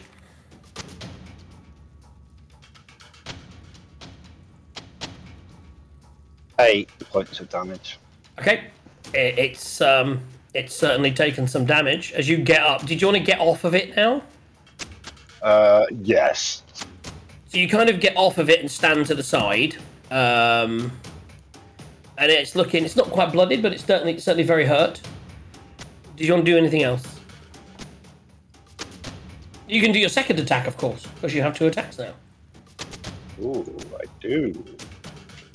So now you're not at disadvantage. You've gotten up, you've moved off of it, you've stabbed it. Second attack, you'll definitely hit, but can you get a crit? Yes, I can. Oh no, I thought it was a 1. I thought it was a 1 for a minute. So you've hit. So roll damage again. Ash, you're up next. 8. Another 8 points of damage. So again, it's still up, but it is now very chummy. Ash, you look down and see all this happening. You saw him. I'm not sure if you'd have seen him trip on there. You certainly stepped forward to try to stop him and say, "We should check for," and then he goes down and kind of stumbles. You don't necessarily roll me a perception check. Actually, just roll me a quick perception check. Perception. Okay. This is hilarious. This is hilarious. You, as far as you're concerned, you actually think that by you trying to stop him, as you tried to stop him, you caused him to trip and fall. You didn't see any trap engage. You just saw him fall, and you actually think you did it. Okay. In which case, we'll change what I was going to ask. How high is the cliff? But I guess since I don't know that it's not, and there's combat going on, I shall wander down and see what happens. Yeah, on the first step that you step on, he was halfway there. On the first step that you step on, it just disengages and folders in, and yeah, you tumble down. Make me a dexterity saving throw. Dex save is hilarious. 4. Oh, jeez, you guys are rolling bats. Take 5 points of damage. So I'd help you with my potent dice, but they're all fails. And unfortunately, you do land, but you land safely because as you land, you kind of hit the back of the thing that hurts you the most is hitting the back of Quent and his solid thighs. You got to hit the back of your head on his man thighs and take a ringing to the ears. Fortunately, the most of the things around you are already dead. You're just lying in dead, chummy mushrooms. Okay, I'll use half my movement to stand up again. Yeah. And then, did we think mushrooms might be immune to lightning? Well, if a ray of frost, that's got splash damage, doesn't it? Not when you are lying. Oh no, it doesn't. But it's a very ranged attack now. Yeah, I'll try and shocking grasp it. No idea if it'll work against a mushroom. Roll to hit. But... It's definitely not wearing metal armor. No. Right, I'm going to try this die one more, and if it's still crap, then it's going in the thing. It's not 1, so, and I've got +6 to hit. So. Roll damage. So this is shocking grasp 2d8. Oh, so it's 2 dice. Then you've definitely killed it because it only had 2 health. Oh, okay. So as you reach out and like the electric just courses through it and it fries and sizzles up, and you have some sizzly cooked mushrooms. Excellent. Tasty mushrooms. Anything else on your turn? Arlo, you're up next. I don't think so. I've not got much else I can do. Okay, Arlo, what are you doing? Right. Having seen everyone tumble down the stairs, Arlo's gonna wander up to the top of the stairs, kind of look down dubiously, look over to the chaos in front, and decide he's going to stay in the back. He's going to stay back. He kind of looks behind him to make sure there's nothing going to attack him there, and then he's. That is the best trap we've ever had, I have to say. It was just yeah, go on. What are you doing? And he's going to. Can I see a mushroom at the moment? With all the chaos there's the one next to it's quite big. Some of them are as high as like 3 or 4 feet. So, there's the big one at the back there. I would love to use Toll the Dead, but to be honest, they're more likely to succeed that than if I hit them with a firebolt. So I'm gonna firebolt the mushroom that I can see. Yep, flaming mushrooms. Let's go. And that is a 15 plus 8, so It 23. hits. Roll damage. 2d10 now. Oh, sorry, these no, they're sorry. A 0 and a 7, so that's a 10 and a 7. 17 points.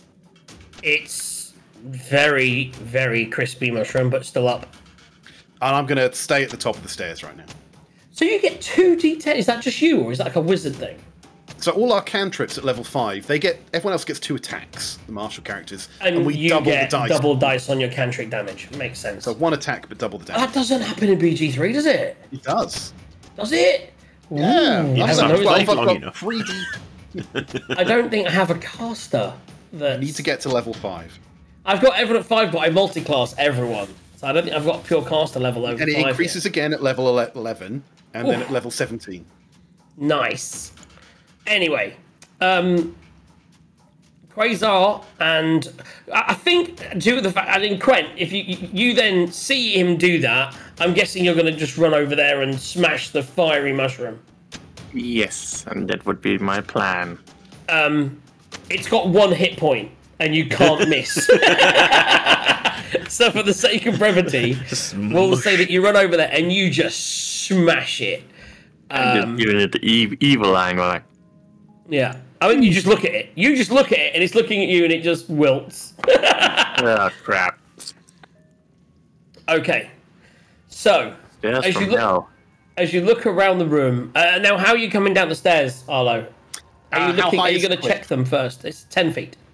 10 feet. In the least dignified way, I'm going to kind of sit down with my legs over it, turn around, kind of hold on like that, and drop to the floor, like only an 80-year-old man can. Make me a dexterity saving throw, just to see if you fall on your tush. That is 19. You, as old man that you are, and as you do it, but sprightly, you land on your feet. Yeah, and everyone looks over, and you're like, well, I don't know what you guys were falling down the stairs for. It's just perfectly easy to just drop down the drop. Okay. Well, we didn't fall down. We rode down. You now look around, and there's none of the other mushrooms seem to be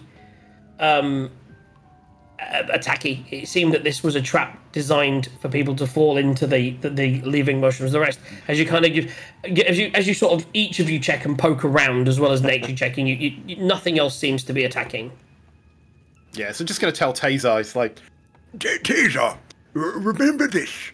Look twice and measure once. Or was it measure once and... twice and gut once. You must always check for traps. Always in a place like this. You should look with your eyes and think with your head. Speaking of looking with your eyes, can we get some light down here? I was going to say, yeah. So Dark vision doesn't seem to be lighting things. Okay, I'll work on that. Give me a second. Yeah, it's because you need to tell a character they can see, and then also they emit brightness or something. Or just You move one of the... should be able to see your night vision. Or just move a Level. torch. That's no. 1 second. What is your night vision, Quent? What night vision? Do you not have night vision? As far as I know, I do not. Didn't you guys Then say unless you all light everybody a had to torch, fight what me? you can see is what you can see. But I do Arlo, have night however, vision, has night and I vision still can't see. goggles, but he hasn't got his night vision turned You on. only have 10 feet of night vision, is what I've got. Is that what you have, or do you have more? Who was that What question is your for you? What is your night vision, Arlo? While he's wearing the goggles, 60 foot. So same as Ashrin. So that is on. And what is yours, Ash? Also 60. I'm gonna put the wrong number in there. There we go. Ha! Now I can see a lot more. There you go. But yeah, if you don't have night vision, Quent, then what you can see is what you would be able to see. You can always look at Twitch to see more. Well, I was I'm going to say... I'm gonna light the torch then because I want to see where the hell I'm going. Well, I was going to At the say... moment, you would have disadvantage on attacks, etc. I was going to say, depends what we want to do. I can cast light on you, me, something or other if you want. Or, oh, for that matter, yeah, you can have a torch if you would rather. So Quent is currently emitting light. You should cast it on his weapon. What, glowy axe? Yeah, so if he needs to run away, he can hide in the darkness. Yeah, but then they'll just follow the glowing X. So now, currently, you're emitting. Your token should be emitting low light. Okay. If it not, let me know. Well, I'm seeing something more anyway, so... Cool. Right, so we've investigated the mushrooms. Obviously, they've got no loot. No. Ashrin, are you trying to see whether they'd make a good stew? Well, I was just thinking, do they look poisonous? And I think probably now's not the time to worry about that.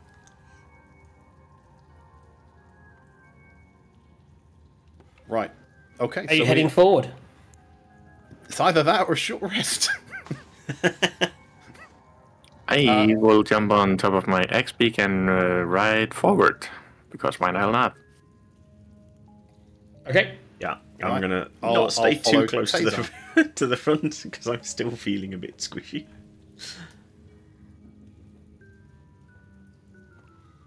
So as you move into the next area, you do see little bits of fungus still hanging around. Make me a perception check, Quent. And again, Tazar, if you two are leading from the front. Ooh. That is a 14. 14 for me too. So you do notice on the... You do hear, as you walk in this room, you hear a noise that you've definitely heard before. It's kind of like a cheeping or a chirping. Oh, my vinyls arrived. Can you leave this? I will keep this. That dip is for my nachos for the next break. I'm having so much. Wasn't that supposed to arrive I'm on probably Friday? going to put them in there. It's our easily distracted DM. But thank you, darling. The wife brought me presents. You notice dead bats on the floor, and you do hear the sound of bats. You think, oh, that sort of, that's it. You hear that. Let's go with that. Up coming from above. At which point you kind of glance up and you do see, terrifyingly, like in all the movies, the ceiling is covered with bats. Oh, no. What do you want to do at this point? I mean, I would say at this point you could, if you want to, you could refresh your stealth check. If you want to stay quiet, it's up to you. Well, I might as well see if my stuff is getting a little bit better or horribly much worse. Well, 15, so that's pretty okay. Okay. Group check, kids. I've actually got a group DC stealth check for this whole challenge. I'm excited. Nat 20. I mean, that already means as a group you're going to succeed now because you've had 3 successes. But let's see if we get a natural 1. I see bats, I get a nat 20. I am the darkness. I am the darkness. I am Batarlo. Yeah, mine's 24. So you could have done this when you came in the cave at the beginning, you know what I'm saying? This is just to avoid bats. I like it. There's other things in here. This is good. This could have been a tough room, I have to say. I'm kind of sad.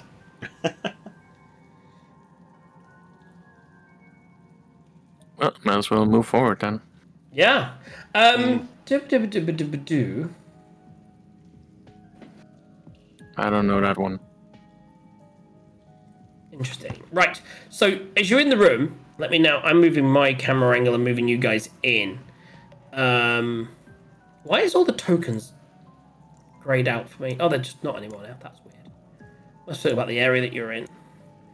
You're moving into this area. You see some beams, you see some poles, you see lots of bats. You've been really, really quiet. And as it now kind of, the room opens up and you can see what looks like a drop off down to your, almost to the sort of northeast. It drops down again, what looks like 10 feet. And then another 10 feet. And as you look down there, it's the smell that hits you more than the look. As you there's a stench coming from that direction. You think maybe, is that where they've been putting all their rubbish or something? It just smells of discarded clothes and and sweat and disgustingness. It's clearly it's not a good smell coming up from there.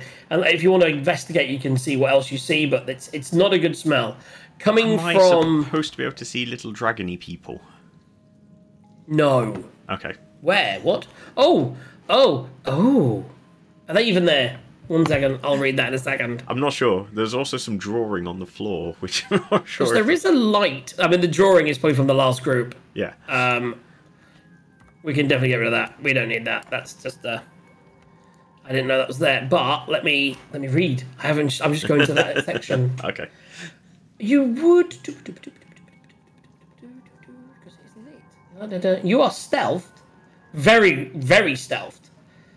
I would say you may see those, yeah. So looking, you see a short passageway to the northwest. And through there, you can actually see some oil lamps that provide dim flickering light. And you do see the movement in there, and there appears to be some kobolds. And they haven't spotted you yet. Okay. Can Arlo hear anything? Are they talking or saying anything?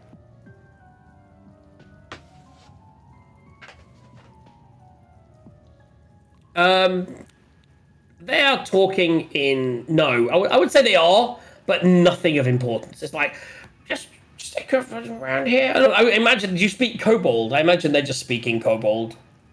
No, I speak common. They're just bitching about life in general.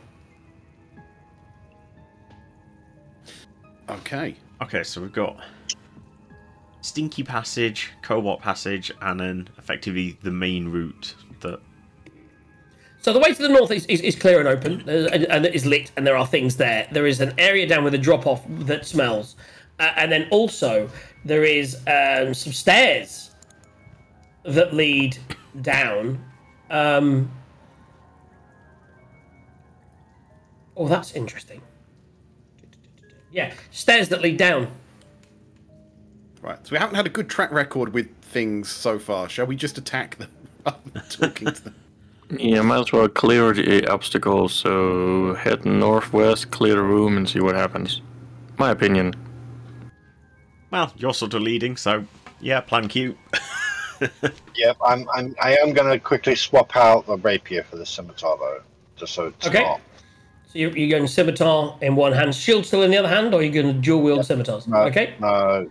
Or did you want to just pull out the gun and shoot? Well, actually, I wouldn't. I mean, you're in a room with loads of bats being stealthy. Don't even listen to the DM. I'm just being a dick.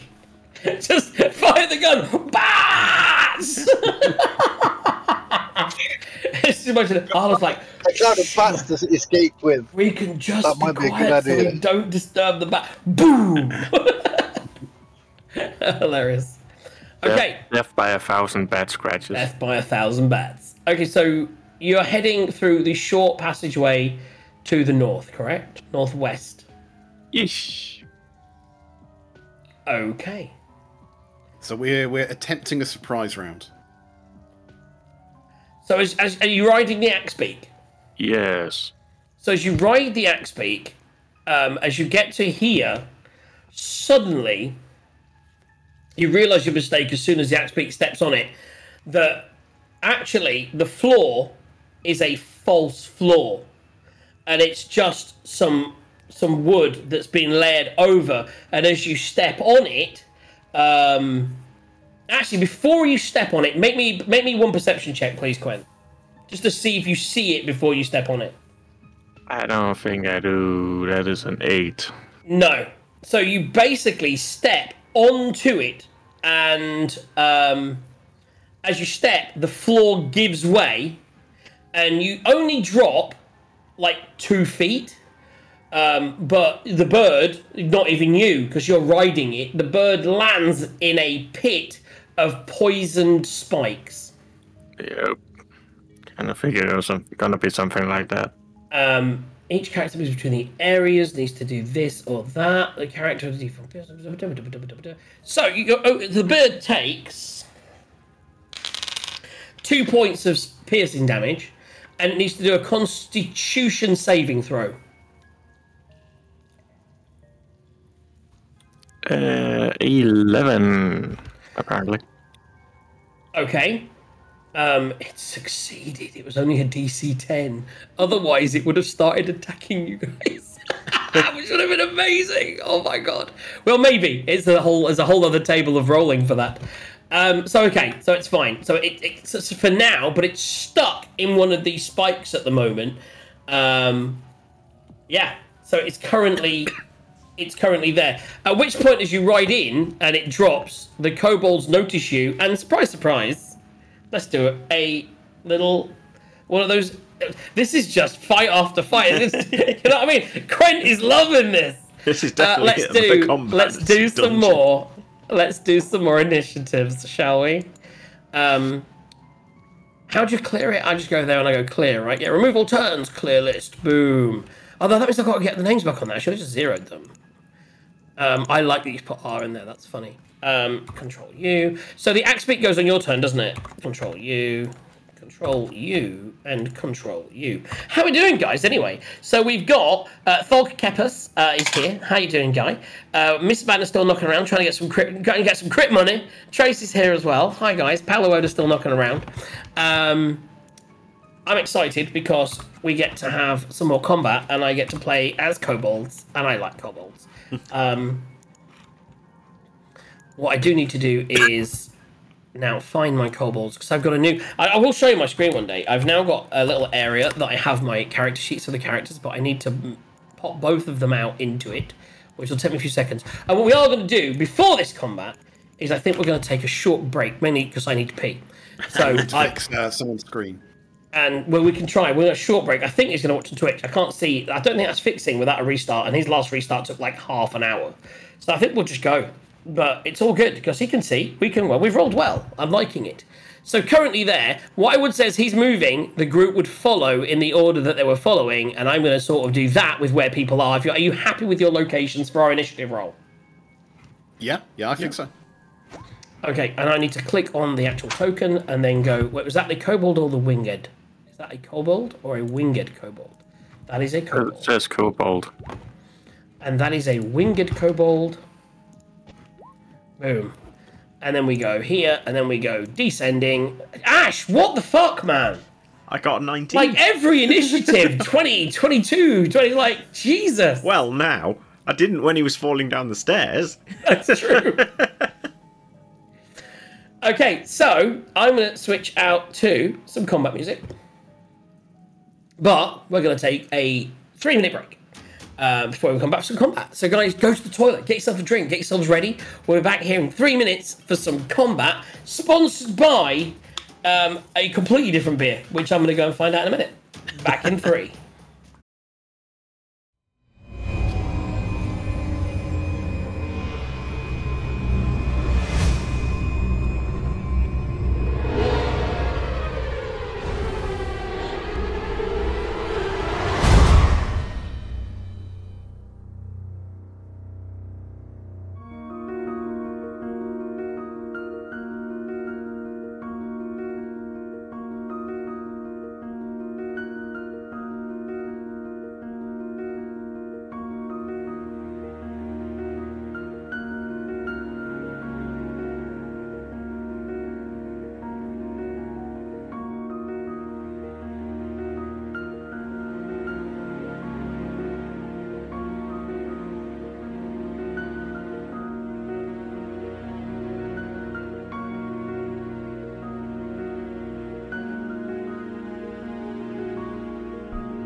And we're back.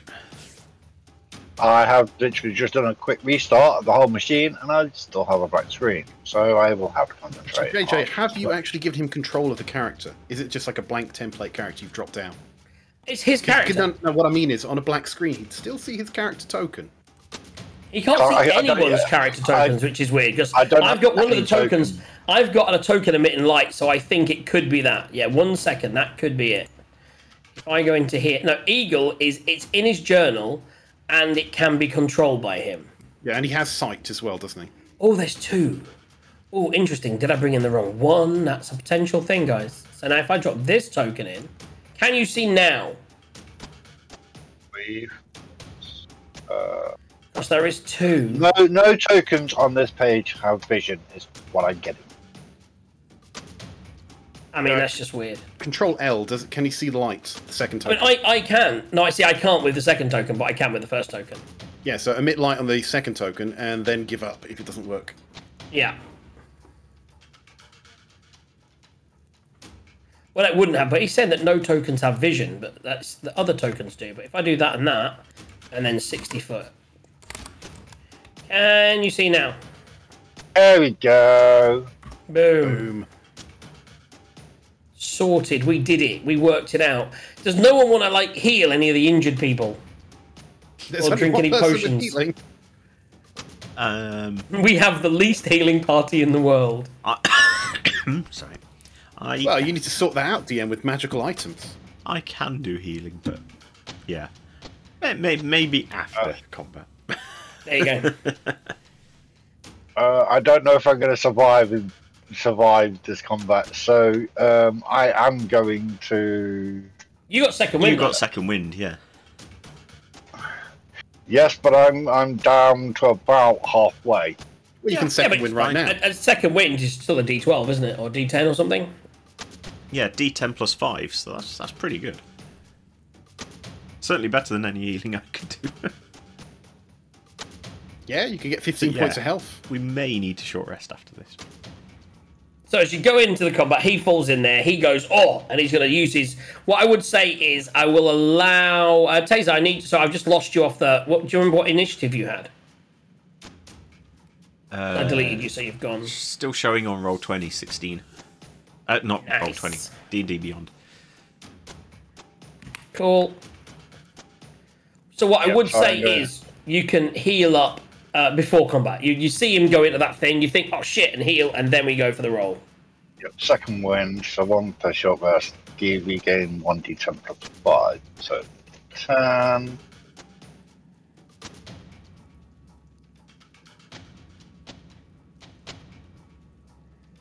Okay. 8 points of 8 points of healing. That's not great. So what you on now? That's middle of the road. It's not good. It's not bad. What hit points you on now? 32. That's huge. Out of 49. That's very respectable. That's more than, I mean, Arlo. Ash is on 15, just so that you know. And Arlo is, he 32's on Arlo's max. Yeah. Mine's only 36, so yeah. Yes. So who's the lowest? I'm guessing it's Ash, right? Ash is on At the 15, moment, yeah. Right, let's go in. So okay. Before we just do go in, you're already in now. Ash. Okay. I've got a potion of healing as well, so it's... Mate, you ran north. Let's hear the metagaming. What did he want to do? Yeah, what do you want to do? I was going to offer Ashrin the greater healing if he wanted it. Yeah, so when we're all planning, we're about to charge in, he said he would have offered him the greater healing. Yeah, it's all right. I've got a healing potion, but no, I'm all right for the moment. And he refused. We'll see whether that was a good idea. I was going to say, we'll see whether it's a good idea. Charges north, runs into trouble, and is now stapled in there. And Ash, you see that? What are you doing? He casts comprehend languages. Yeah. I need to measure. Damn it, those things are too far.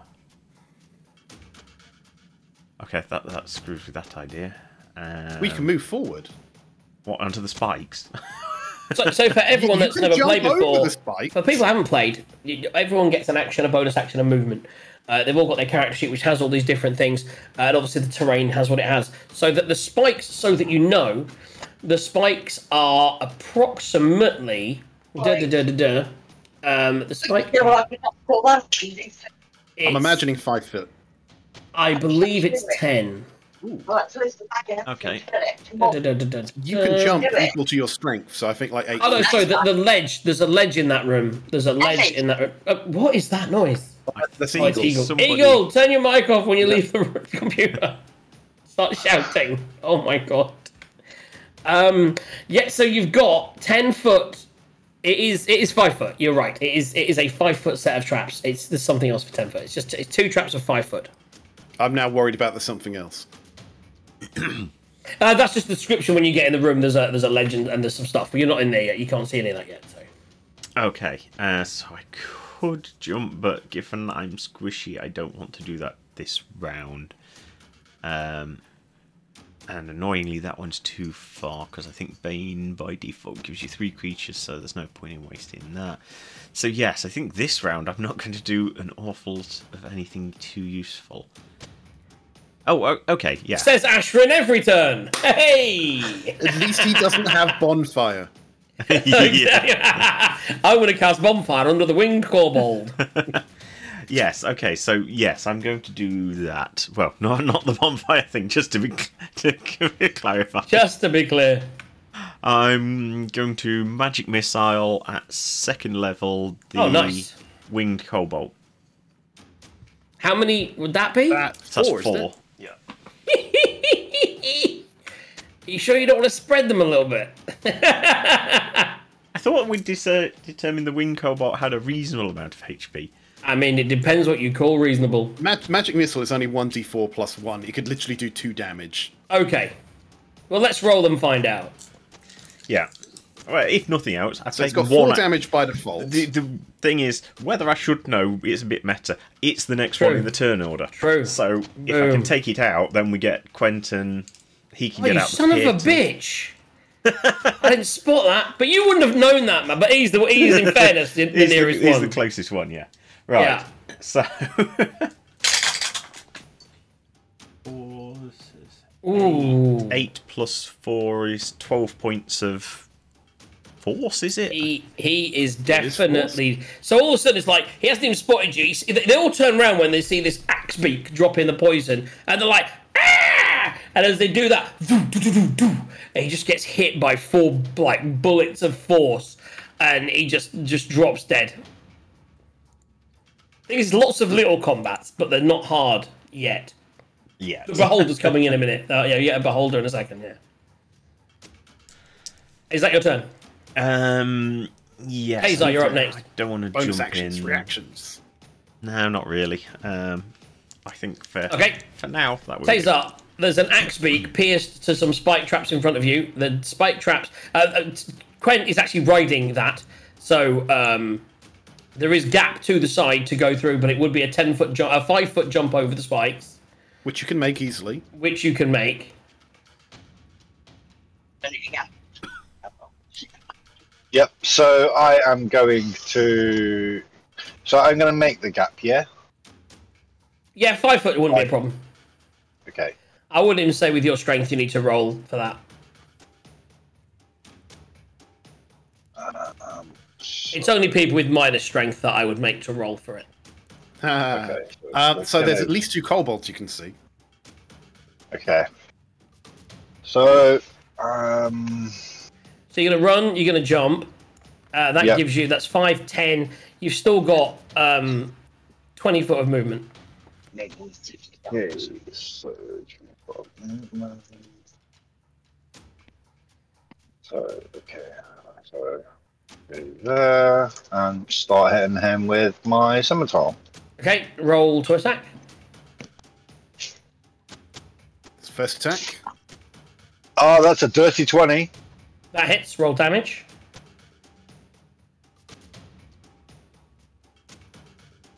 Nine slashing damage. So you carve him straight through, you cleave like down through his neck, and he just dies instantly.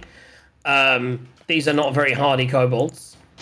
You still have 10 foot of movement, another attack. So, have I got enough? Yes, I have. So up and slash that one with my scimitar. Let's roll to hit. Roll to hit. 14. Yep, he's 14 hits. Roll damage. At 6 points of slashing damage.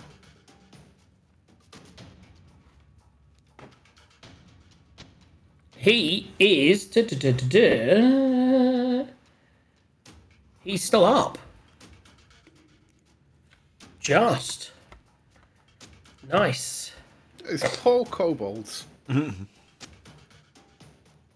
And that's your turn? Yeah, I have no more movement. You don't really have any bonus Basically actions. asking, are you going to action surge, which I wouldn't suggest you to. No, I wouldn't either. So that takes us to Quent. Yes. Well, To mop up the rest. I am going to get over to the other side here, and So is your axe beak coming with you? I am going to help it out of the pit, and then we'll see what happens. If I can even help it out of the pit. You would have to use an action to do that. Okay. Yeah, so you're gonna jump off and you're gonna pull it out of the pit. What I will do is the axe beak takes 1 more point of damage. Yeah. And do a Constitution saving throw. Ooh. Is that a 1? That is a 1. So it's a fail. So as you jump off and as you pull it out, it takes that point of damage, and it then for 1 round is confused, which means wow, I don't have a D10 out. Would you believe it? Crazy. So many dice, and I didn't get out a D10. D10 5. So so the creature cannot move or use any of its own actions this turn. However, what I would say is if you want to use your action, it is a large creature, make me a strength check. Because it's not helping you. It's suddenly confused and it's just sitting there and it doesn't really understand what it's doing. Well, that would be an... Isn't it an athletics check? Yeah, so it'd be an athletics check, yeah. So that would be a 12. A 12. I would say, using your entire action, you could lift it out. But that's your turn. Okay. Okie dokie. So you grab it, you lift it out, and you're like, oh, and you look around, and everyone's still fighting, and you're like, oh, are they kobolds still alive? What's going on? Gwent has got his priorities straight. He saved his bird, man. You always look after your bird. That's what we say. Right, so that takes us to the kobolds. And I'm just going to read something really quickly.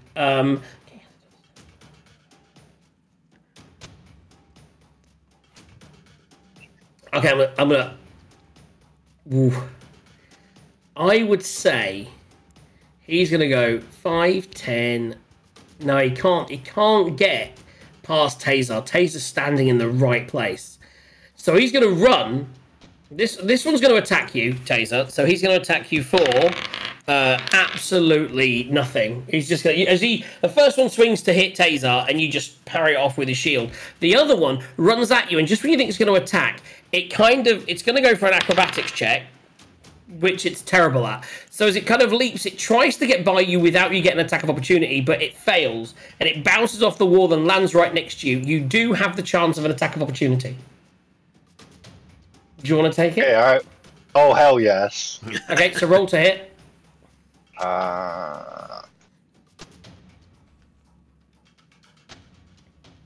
That's 24. I think that will hit. Roll damage. That's 4 points of damage.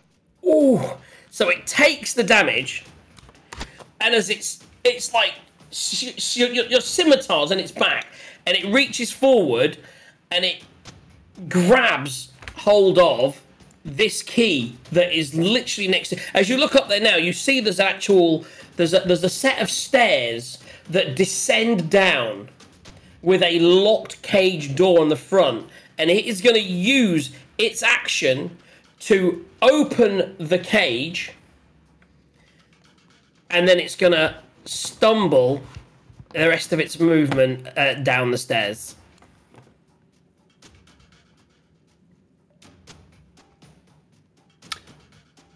How big is this cage, and can we see what's locked in it? Well, So from where you are, you got Taser, who has a good vision as he looks around, seeing that. You see a drop off. So again, off where he is, there's a ledge, and in that ledge, you can't really see anything but darkness at the moment. Let me just read the little thing. It's heavily shadowed.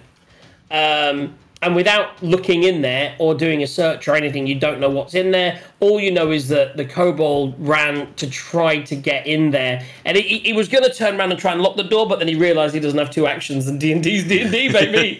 So he fucks the kobolds. Otherwise, he would have locked the door behind him. So he's opened the door and he's gone in, and he's run down the stairs to the rest of his movement, which I think is... It's there, yeah. He gets there. And that is it. That is his turn. Okay, yeah, well, so I presumably we move can't away. actually see whatever these weird blue things are down here. I was assuming we couldn't.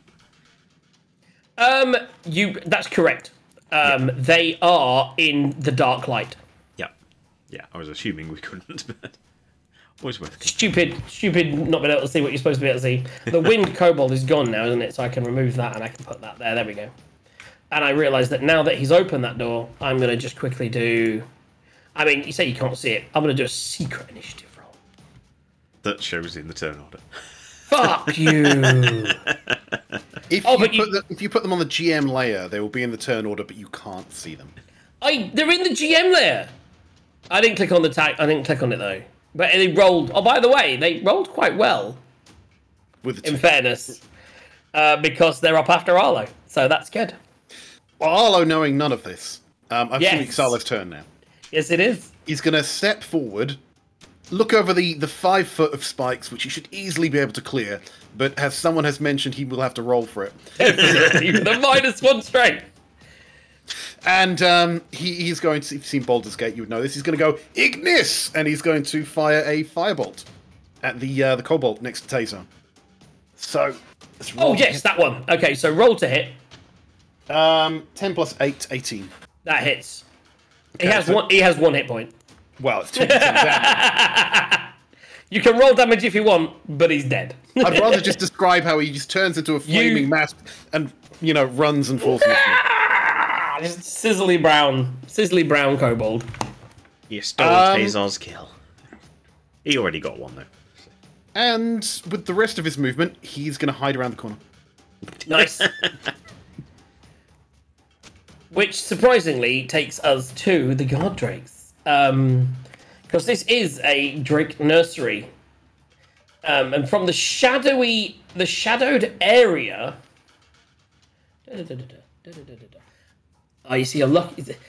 I mean, I think you fought guard drakes before, which are quite hardy. These are, fortunately for you, guard drakes in training. Babies. Oh my god, are we murdering babies? I mean, no, they're just in training. There's training and there's babies. These aren't babies. This is worse than that time that... These are 10 times stronger than the kobolds you're fighting. Got thrown into a gladiator ring. Oh, that's interesting. Okay, so this fight just turned on its head. That kobold making the stairs, baby. Kobold, he only had 5 hit points and you hit him for 4. I wish I hit him for more. And so he wouldn't have got down. So he got down, and as he got down, the guard drake sort of they'll see him come in, and so they all of a sudden you hear from the darkness that even though it's only 10 foot down there, it's shadowed. You don't see anything in there. It's all hidden. You suddenly hear a howl come from in there, and that's all you hear for now from there. And all of a sudden, one of these bad boys hops up. Does he hop up? Let me just double check. Oh, he hops up. And lands next to you, Taser. Another one is going to go over here and do that.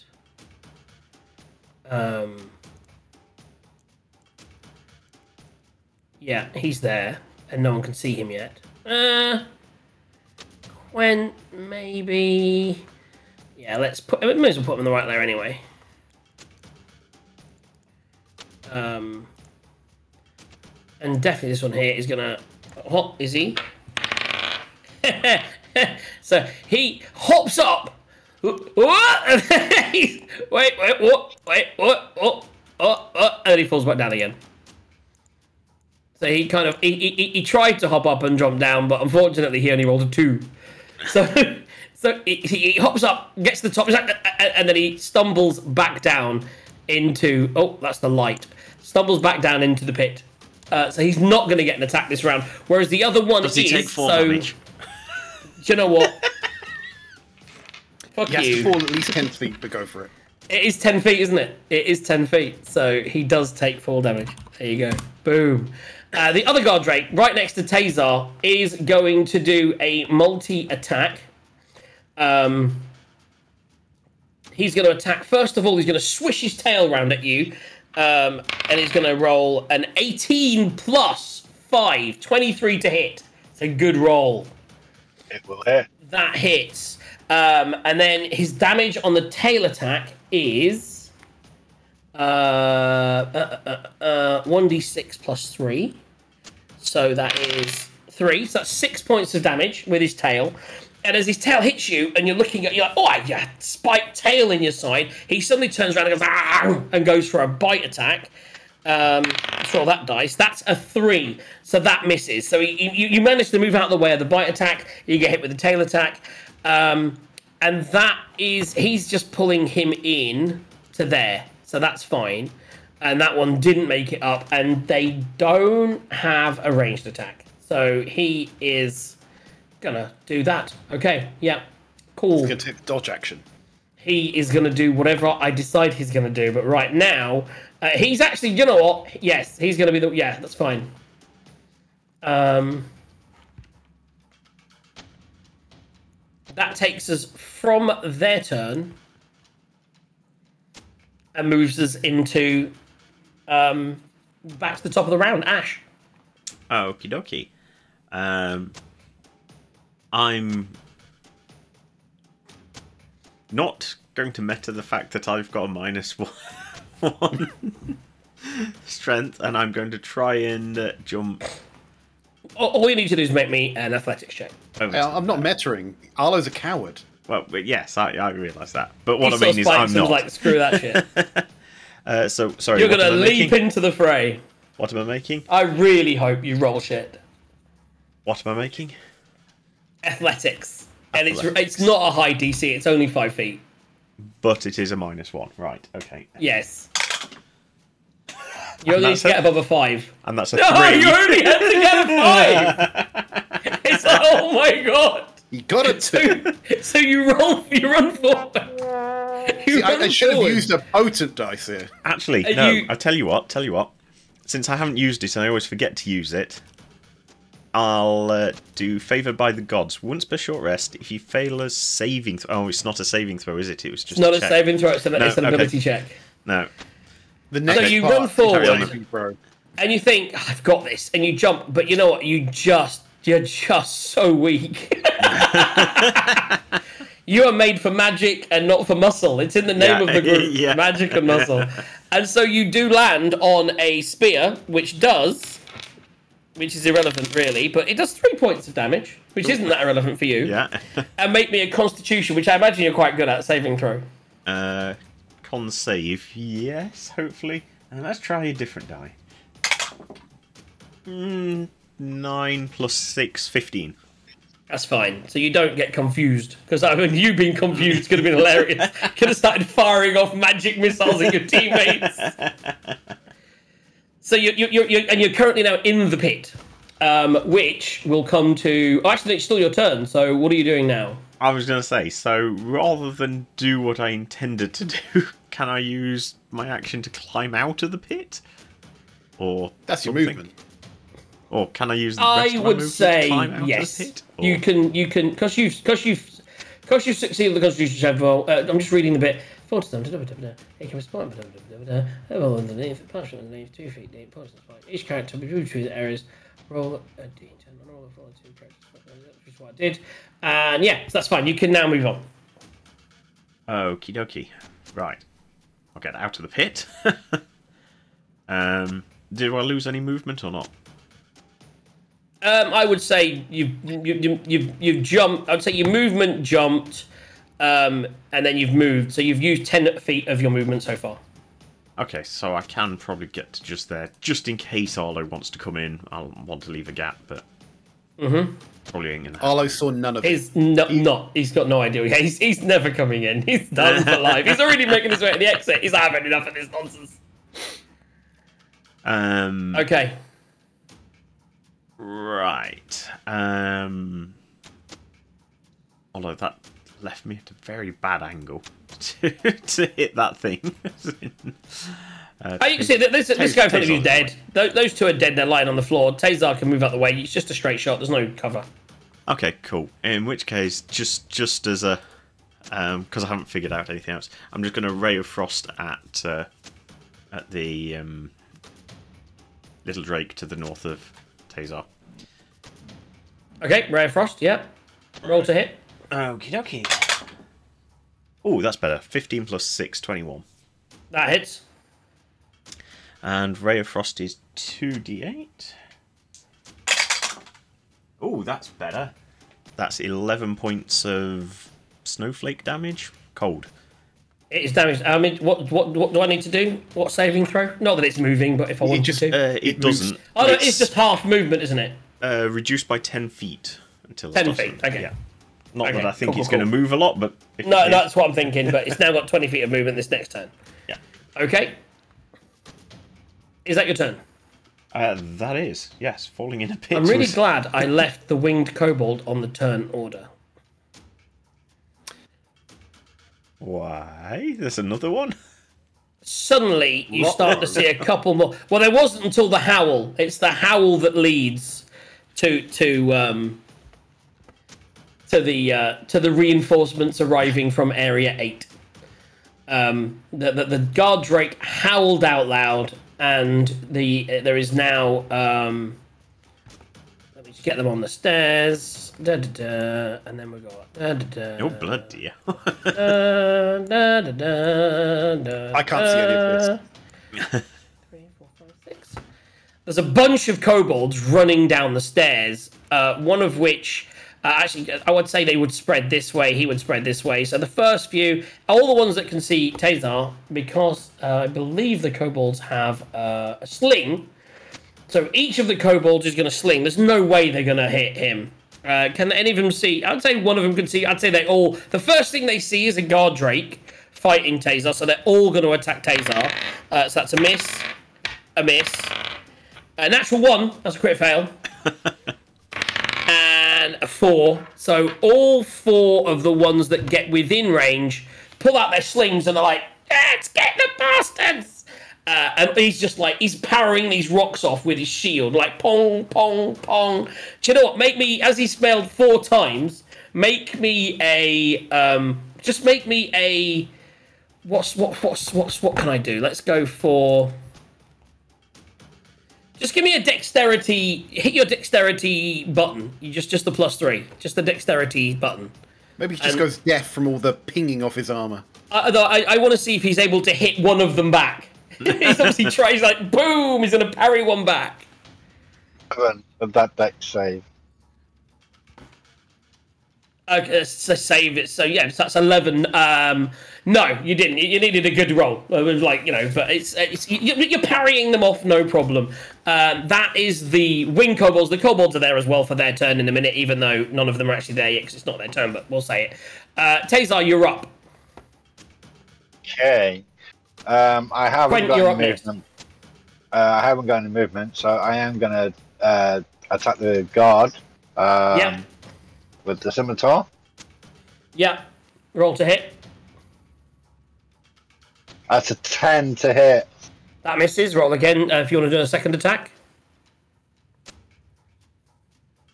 That's better. That's a dirty 20. That hits. Roll damage. That's a 4. 4 points of damage. Oof. Any bonus actions? Bonus action. As in, do you want to action surge? Oh, doesn't he get... Yeah, no. You see, now would have been a good time to pull out the gun and just shoot at all the guys to the left with the explosive bullet and be like, boom, motherfuckers! I don't have any... But you don't have your gun in your hand. You've got the sword and the shield. You do have the sword and the shield, which is why you managed to save not being hit at all out of those 4 hits.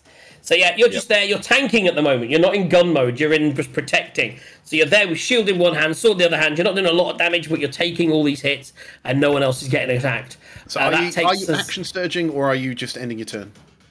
I'm trying to... It doesn't say bonus... action surge doesn't say it's a bonus action. Action surge is not an action, it's just a thing you can do once per short rest. It just gives you another action if you wanted to. Which is another 2 attacks, but it's only if you want to. These things are quite weak.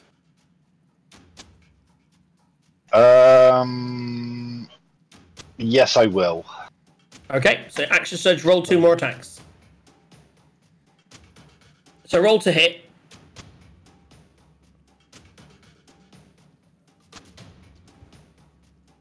That's a 10. That one will miss. Roll again.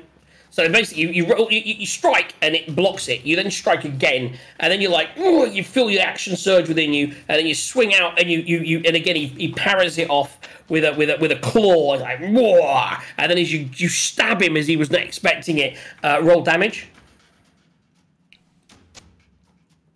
That's 9 points of damage. Nice. So as you do that, he's now bloodied. I mean, he started bloody from how a normal one is, but he's definitely looking very damaged in front of you. And that is your turn. Quent, you're up. You are now out of the pit with a beak next to you. Roll me a Constitution saving throw. For the beak or for Quent? For the beak. Okay. That is an 8 plus, I don't know what. It's got +1, so I'm guessing that's 9. A saving throw is only +1, is it? So that's so I need to roll a d10. Most creatures don't have saving throws. They're different. Oh, some of them do. But not That's why I said most. It rolled a 10. It can act and move normally, and I won't even make it do a saving throw next time now because it only was one more turn afterwards. So it's fine. Yeah, it's act as normal. Yay. Well, So you've now got over. You've saved the bird. You've seen Quent come over. Not Quent. Ash come over, and he's hurt himself, but then he's back up and he's thrown Frost. The guard, Drake, in front. All you can really see is a load of kobolds have run down the stairs. There's a guard Drake fighting with Tazar, and that's all you see. You don't see anything else. So you see the one. You see he's basically there's a man-to-man fight where Tazar looks like he's okay, and there's a bunch of kobolds at the bottom of the stairs that are just there, and they're all firing their slings at Tazar. Yes, that I know. I was listening, you know. I'm just recapping for everyone, man. It's excitement. Right, I'm going to jump up on the X-Beak again, and I'm going to race over to the first kobold here. Okay. And I'm going to let the X-Beak do the first hit. And then I'll have my rage modes after the X-Beak. So attack with the X-Beak first. Yeah. Yeah. Ugh, crap. It's still suffering the after effects of its poison. Yeah, it wasn't a fail, but it was damn close to it. So then roll. Are you going to attack it with your axe? Yes, I'm going to go in with my rage. 3 axe attacks he now gets. 2 with his axe and 1 with his axe beak. Yeah. So roll your first attack. Just winging off that there. Ooh, yes. That hits. Yeah, with 24, I think that hits the target. You cleave through it, damage. And not only that, besides the 9 points that it takes in damage, it also gets the Divine Fury. 9 was enough. With another 8 necrotic. He is destroyed. Yeah, I don't think he's much for this world anyways. So Okay. we jump on to the next one and hit it again with a 16 to hit that one. That hits. Goody. And 11 plus 4, so yeah, He's 15. down. Yep. You just ride into battle now and you just like swamp down. Swamp the other. Just And the other, everyone now that's there is like, maybe we should have stayed back where we were. Why did we come down here? The guard drake made the noise. We're supposed to come down here when we hear the noise. Fuck the noise. Have you seen this fucking thing riding a bird? And on that, but now you're within range, and it is actually the kobold's turn. He will. Yes, he didn't attack. So these three will roll 15 plus. This is going to hit, I think. plus what? I'm just getting there. 15 plus. Fucking. That's hit points. Sunlight sensitivity. Sling. Plus 4. 19. Son of a bitch. Yeah!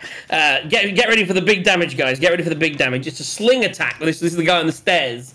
These are the three on the stairs. That's 1d4 plus 2. That's 3 points of damage. Wait, Because he's raging. That's 1 point of damage. The next one rolls 18 to hit. Fails. And then nothing. Yeah, so those three have attacked. These ones already attacked on their turn. Earlier, the one at the top of the stairs, he's gonna have a go, and he misses. So yeah, you just get hit by this one little rock, hits you in the face, and it angers you more than anything else. And just like, and go like, who did that? And it's like, oh fuck! Yep. Okay, so that's the kobold's turn. That takes us on to Arlo of the Reaching Wood. Arlo of the Reach Around Wood. I'm going to come up, move up again. Things are looking crazy. I'm like, I swear I couldn't see this many kobolds before. But I can see Taser, and Taser's my friend. And if I'm going to firebolt, I'm firebolting straight through him. So I'm not going to do that. That'd be a bad idea. I'm going to toll the dying on the whatever dragon thing is on the other side of Taser. Okay, so that's the DC 16 saving throw wisdom. 19 natural. What I meant to say was divine type. So I'm failing. Can you do it after I've rolled? I meant to declare it before you roll, so yeah. Okay. Oh, you meant to. I need a persuasion check for the DM. I meant to. That's 17. Do you know what? You meant to. It's fine. Okay, so it failed. Roll the damage. It's taken damage, so. There's one. There's the other. And that is 16 points of necrotic damage. And with that, it collapses to the ground in front of Taser. Its death has been told. Yep. And so with the bonus action, I say to someone the guys, say his death was foretold. Yeah. See what I did there? Oh my goodness. Oh my goodness. So with my bonus action, I say to the guys, You're doing well, chaps. I have faith in you. and I run behind the rock and go, Oh my god. Did you see how many kobolds are there? Who are you and, talking to, yeah, Poe? to myself. Yeah, just talking to Poe. So I was like, Jesus Christ. well, you know, Oh god. and I just leave you to it. Yeah. It's coming back, ping. Okay, Guard Drake 1. This time, leaps out of the pit, sees his buddy dead, and he's super angry. And now as he leaps out, he's right in front of a giant orc wearing just pants. Goliath. And so, Goliath wearing just pants. And it is going to roll to hit that. So it is going to go straight. Wait. He rolls an 8. Because I'm not... Do you have to see him to do it? No, because I foresaw it in a dream. It's divination. I see the. But future. do you need to see him to do the divination? You don't even know he's doing it though. No, literally no, because it is seeing the future. Oh, so you saw the future, and you on this attack. So his first attack misses with the bite, but he then sweeps around with the tail, and rolls a 13 plus the tail is 5, 18 misses, doesn't it? So it just sweeps around. You just jump over it. The bite, he just doesn't know why he suddenly decides to not bite you, and that's that. And then 5, 10, 15, 20. This one runs up to the only person it could see, and it's going to roll an attack. Its first natural 19 on its first attack with its tail. So let's go for tail first, and that is a. Sorry. I'm going to put my hands up. It does actually say I need to see it. I don't think that should be how it works, but it says I need to see it. Okay, so I will come back to that one in a minute. Let's do this one for now. We'll call that for now. It's fine. I can't remember what I rolled now. Natural 19 though on the attack. I'm going to shield then, because I'm a bit squishy at the moment. Is it going to be enough? The natural 19 is it has a +5. That's 24 to hit. No, it's not. But hey ho.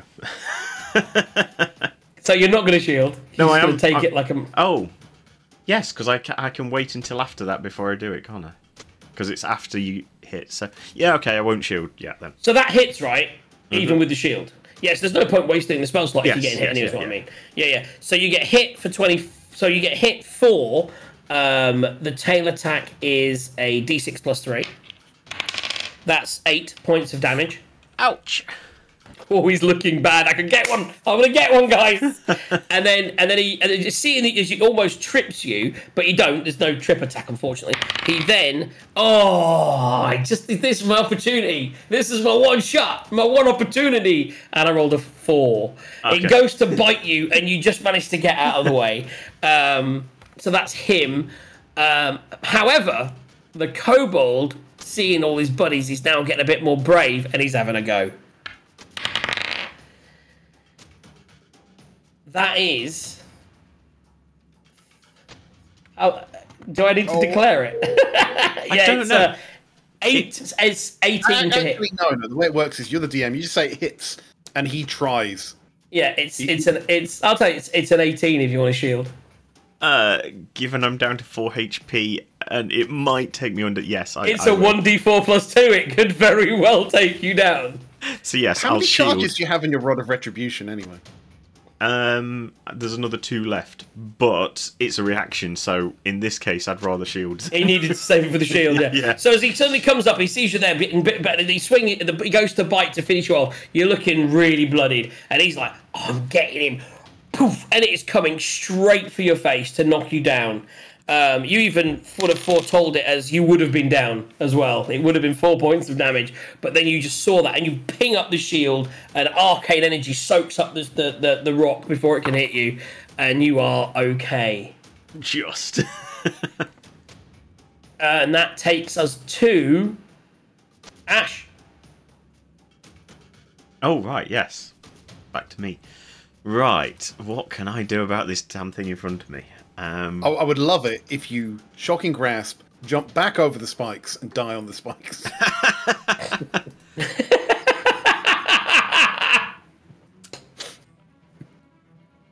Okay. Now he's thinking about it. Get some new music. I kind of am, but not exactly that. But I think you're right. I think given its melee, I'm out of drink skin, guys. That was a very quick drink, Pete. So yeah, shocking grasp against the one in front of me. Okay, roll to attack.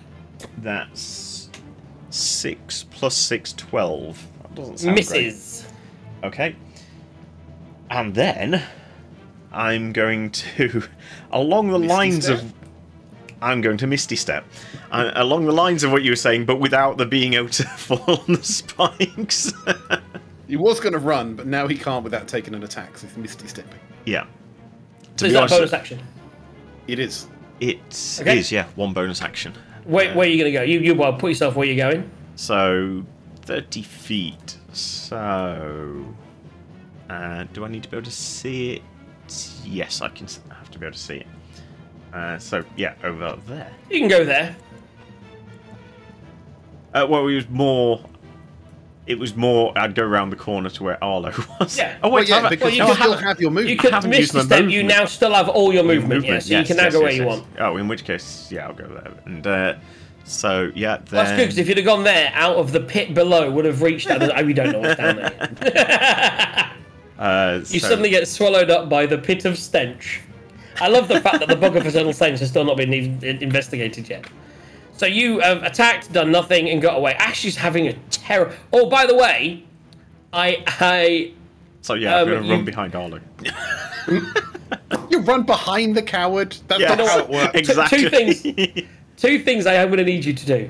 What's that? Because both of you have stayed there twice now and done stuff. I need you both to make me a stealth check. Oh, the bats. Because you just made a spell, you just arrived, whoosh, and then you run over, and you're like, but you're like, are you like, oh man, in there it's a nightmare, or you're like, Oh, that doesn't look high. 7 + 5, 12. Not great. This was a group stealth check, wasn't it? For the Well, two that's a people 4, in the but group. it's a 4 + 6, so that's a 10. Okay, let me go back to the 12 and bats. 10. That's not a huge amount. It's important as a coward to be very stealthy. That was a group check. DC 10.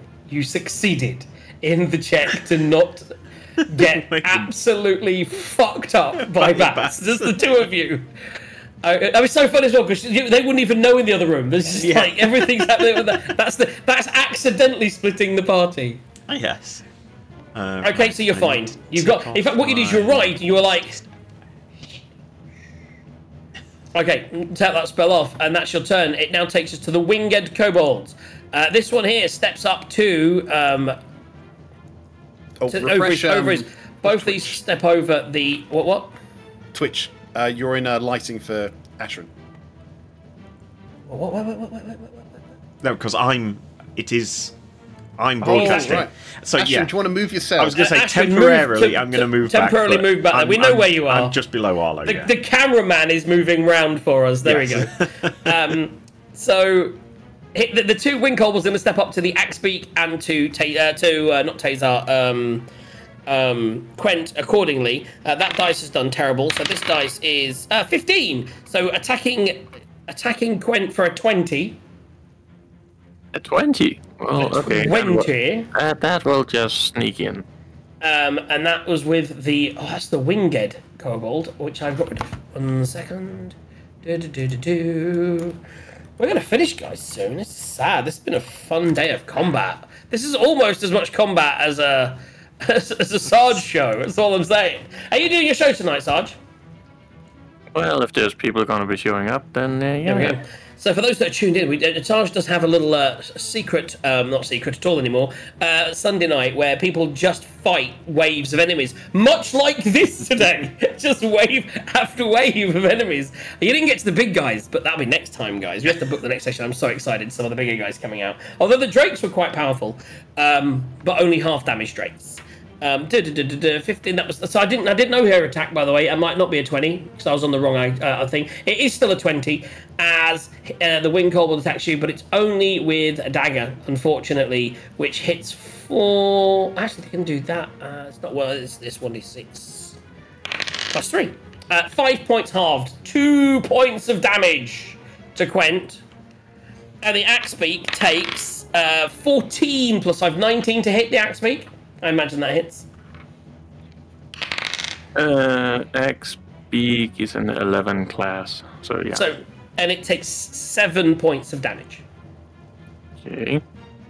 How many hit points does the Axebeak have? It has 19, and it's used 10, as far as I can count anyways.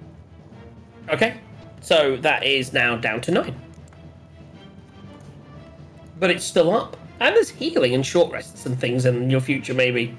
Right, so that is the winged kobold's turn, and that's it for them. So it's now Tazar, you are up. There's now a new guard drake that's just popped up next to Quent in front of you. And behind you, you also saw a guard drake pop up and start attacking your wizard friend, but he then disappeared. He's not actually stood behind you. So you've basically got a guard drake. Yes. A guard drake. Oh, yeah, let's just put you down here. There we go. Yeah. You've got a guard drake behind you and a guard drake in front of you. Okay, so I'm going to go attack the one behind me. Okay, so you see him disappear, you realise he might go and attack your wizard friends, so you jump up, you jump over here, that's it. Roll to hit.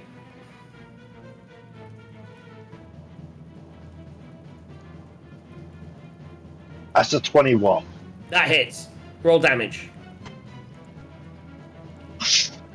7 points of damage. Nice. So that takes the damage. Rah! You make him angry. He kind of looks at you and roars. Anything else? Yeah, that's a second attack, of course.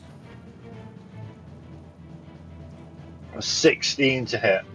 That is its AC, I believe. So that hits. That's 8 points of damage. Nice. So you slash through it twice. You've angered it. It's looking at you very angrily right now, but it's still up. Yeah, it's not bloody jet. It's doing all right. It's ready to strike back, but not yet, because before its turn, it's Quent. Quent, you're up. Surrounded by Axebeak to the south, kobolds in front of you to the left, and a guard drake to your north. Well, thankfully the Axebeak is on my side anyway, so. Yeah, that's true. Well, Axebeak first is going to attack, well, whatever's right in front of it, I guess. So he's going to attack the kobold, yep. Roll to hit. Yep. Ooh, that is a 19 to hit. Very much so hits, yeah. Roll damage. Really? That is a 8 plus 2. So 6 slashing damage. That's its health. So it's the first one. He just like picks it in the face, right in the eye, and it's like ah, and just drops down. Yeesh. And the ones on the stairs are like, I fucking knew we shouldn't have come down here. Whose idea was it? Right. I, as in Quint himself, is gonna take a initial swing at the kobold in front of him. Okay, yeah. Roll to hit. With a switching page here. That is a 13 to hit. That hits. Oh, goody. kobold. Yeah. Kobolds, baby. Yeah, kobold. Kobolds ain't that strong. Kobolds with 15 damage. That kobold dies.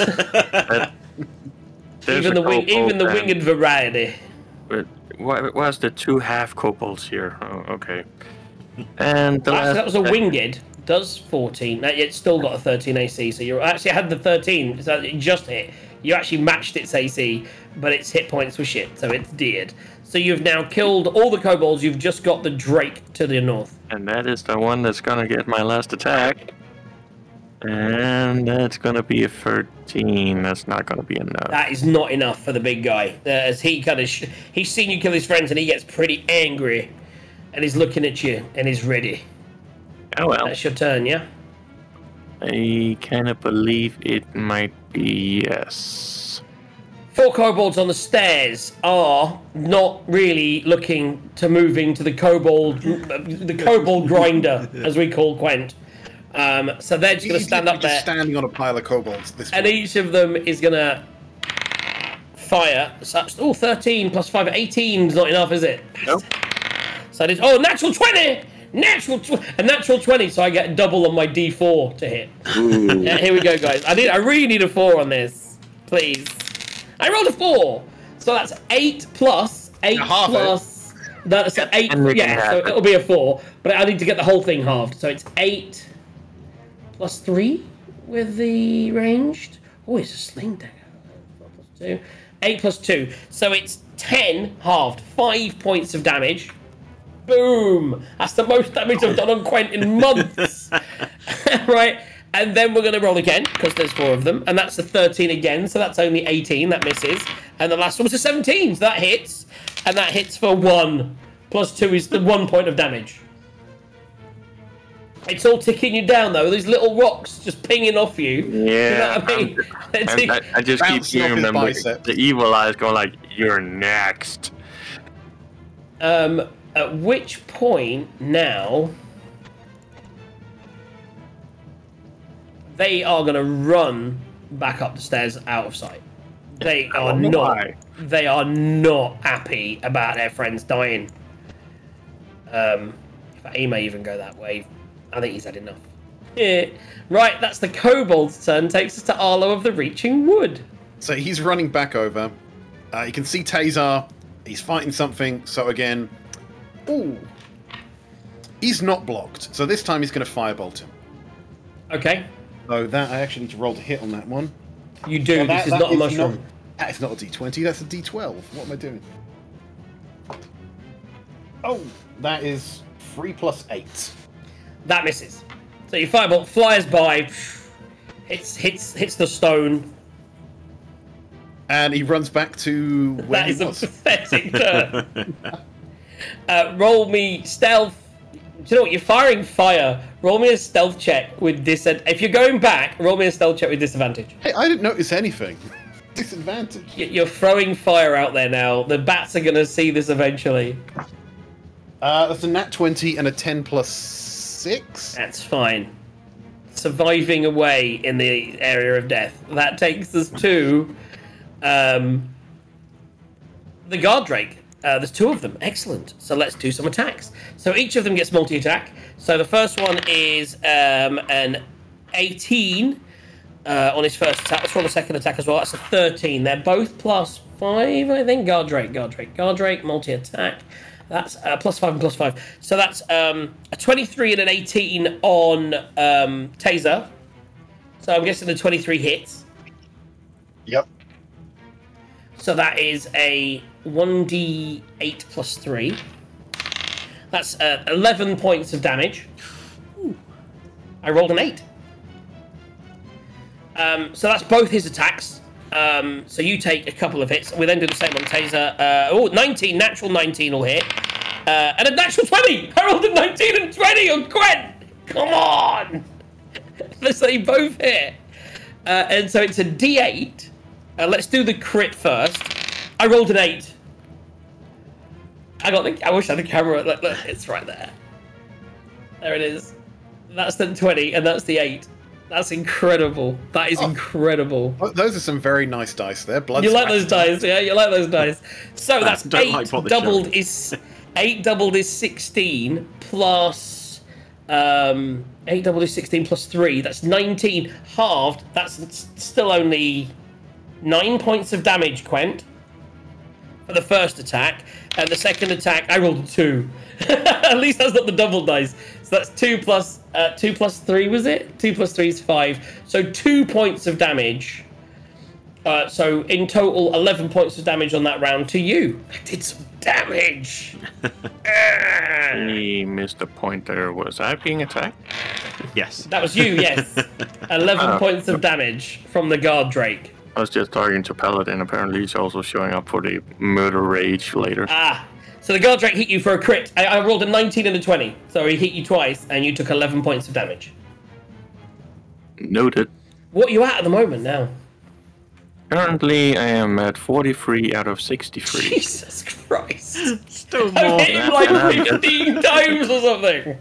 And I'm just getting more and more angry. Oh, he's just raging. He's just raging. Right, that is the guard drake's turns, which takes us back to the top of the round and Ash. Oh, Who is not where he looks like he is. Oh yeah. I'll disappear So put back yourself down where here you for a second. put yourself down. So And what are you doing? I'm going to try. I think I can do this. So I'm first of all going to bonus action at 3rd level healing word on myself. Because you guys have healing now. Don't you have a healing potion? Anyway, whatever. I have 1 potion of healing, but I mean, he was offered a greater and didn't take it. Yeah. But he knows how expensive they are. Yeah, I was going to say, so, and I've got some 3rd level spells, and we'll see. Which you can't use right now. So That's some shit rolls. 5 plus 3 is 8 points. It's still better than nothing. It's Yeah, 8 points of healing. So his bonus action heal. Then... Has that got a verbal component? I think so, yes, because it's called Healing Word. Yes, it does. Make a stealth check with disadvantage. Damn it. Come on, the bats! What Come was on, the bats! 10, Oh, son of a bitch! 10 plus 5, 15. It's actually one of the worst rooms, and it's just like you keep avoiding it. It's that 10 DC, man. If they get you two in there alone, I think you're goddess. So, followed by...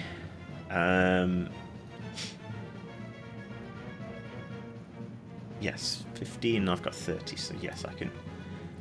Up there. See that thingy. Now, this is where the difference comes. Do I... No, but they've both got verbal. If I do another spell, are you going to make me do another check? You've actually used one spell. You can only use one spell a turn. You've got to use Cantrip. You can. Yeah, sorry, it was cantrip I was on about, yeah. Yes. But does the stealth check count the whole turn, or just for that I would one? say Well, it's only if you retreat back to where you were. Well, no, 'cause he's still in the room now with the bats. So he's still there. If he then does another spell there and moves back, probably would, but probably not a disadvantage this time because you've already rolled well, I would say. But I'll make you do a single check. Okay. Because you are still making a lot of noise and doing a lot of movement in a room with sleeping bats. Yeah, okay. And pretty soon the stealth check will be irrelevant. You guys really need to vacate that room. I refuse to acknowledge metagaming. I will die in this room.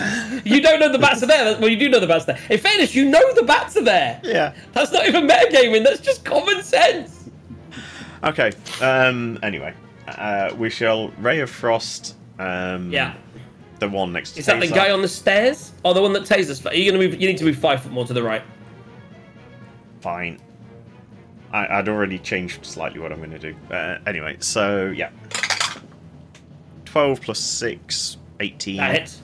That hits. So 2d8 worth of cold is 5, not tons, but some. Does some damage. And then, yeah, I don't know how far in this room the bats are. But yeah. If you take a glance up, you realise that they're more in the area to the south. Yeah, so you're moving nearer the stinky pit. Yes, I'm going to sort of hide on that one. Basically, the idea being that that kobold on the stairs can't see me. That Drake obviously still can, but I'm hoping it's more in. To get like a quarter cover, maybe. Yeah, that's kind of the idea. So Makes sense. That's what I'm going to do. Did I mark off the 3rd level healing word? I did not. There we go. Marked it off. Right. Right, cameraman, back to where you were. Yes. Cameraman, back to where you were. And that takes us to the. I don't think there's any winged kobolds alive anymore. In fact, there's no kobolds at all So that are not hidden. So that takes us to Taser. Okay, so I'm going to attack the guy with my Drake. scimitar. Yep. Swing and a swing. That's a dirty 20. That hits. Roll damage, just in case.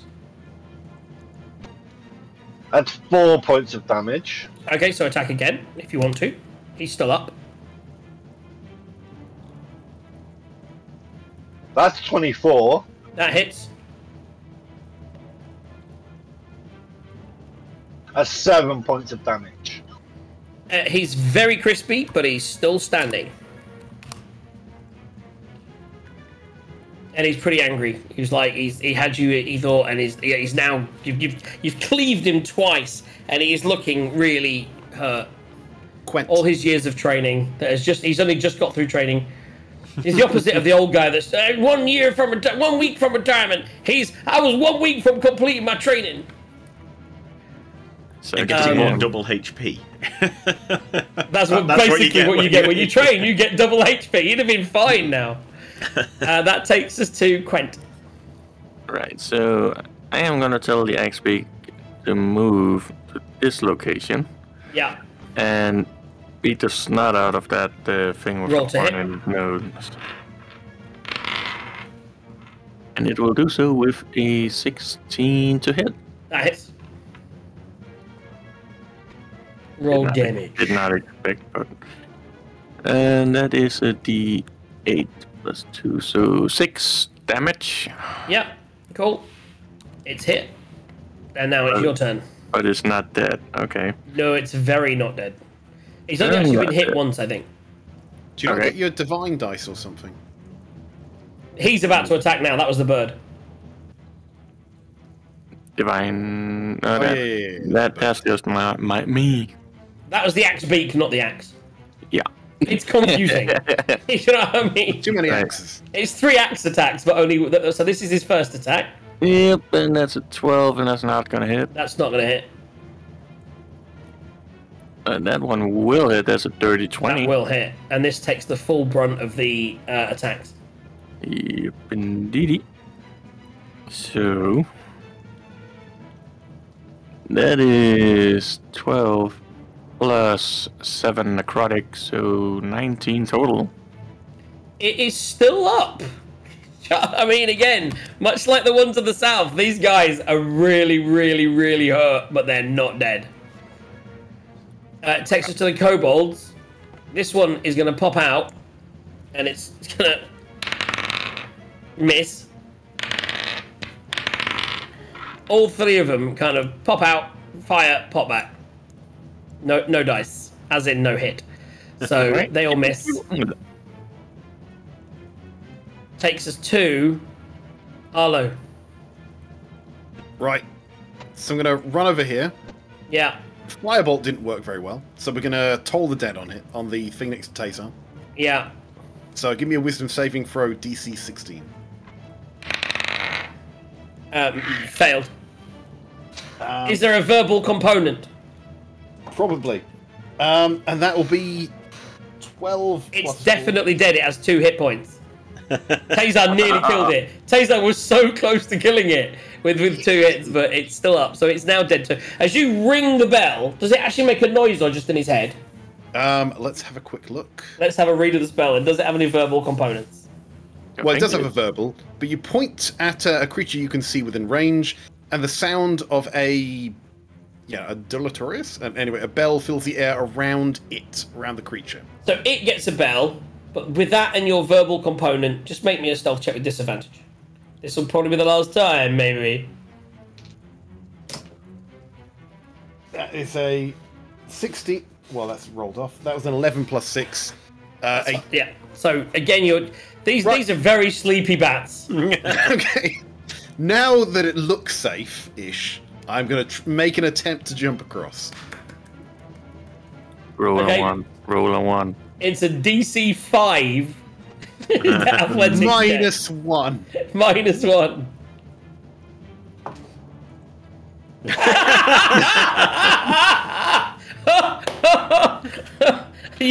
I love you, wizard types.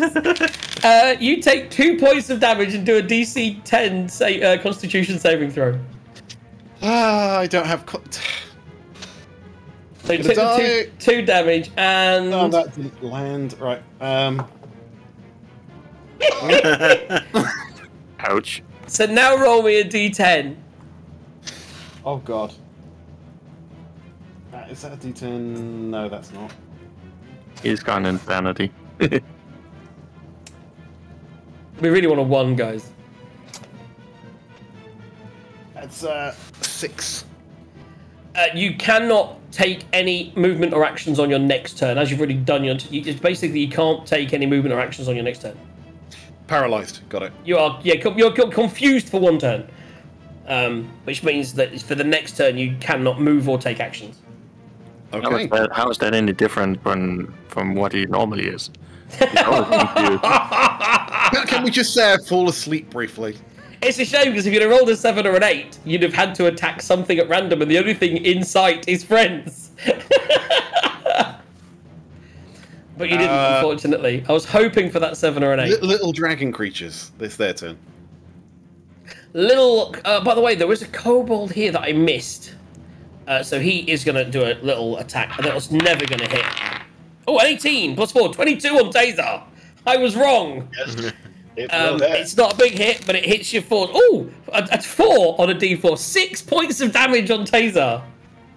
As you finish off the Drake, or you see the Drake toll in front of you and just drop dead, you're looking at it going, did I do that? And all of a sudden you get hit in the back of the head with this fucking rock, man. And you're like, what the...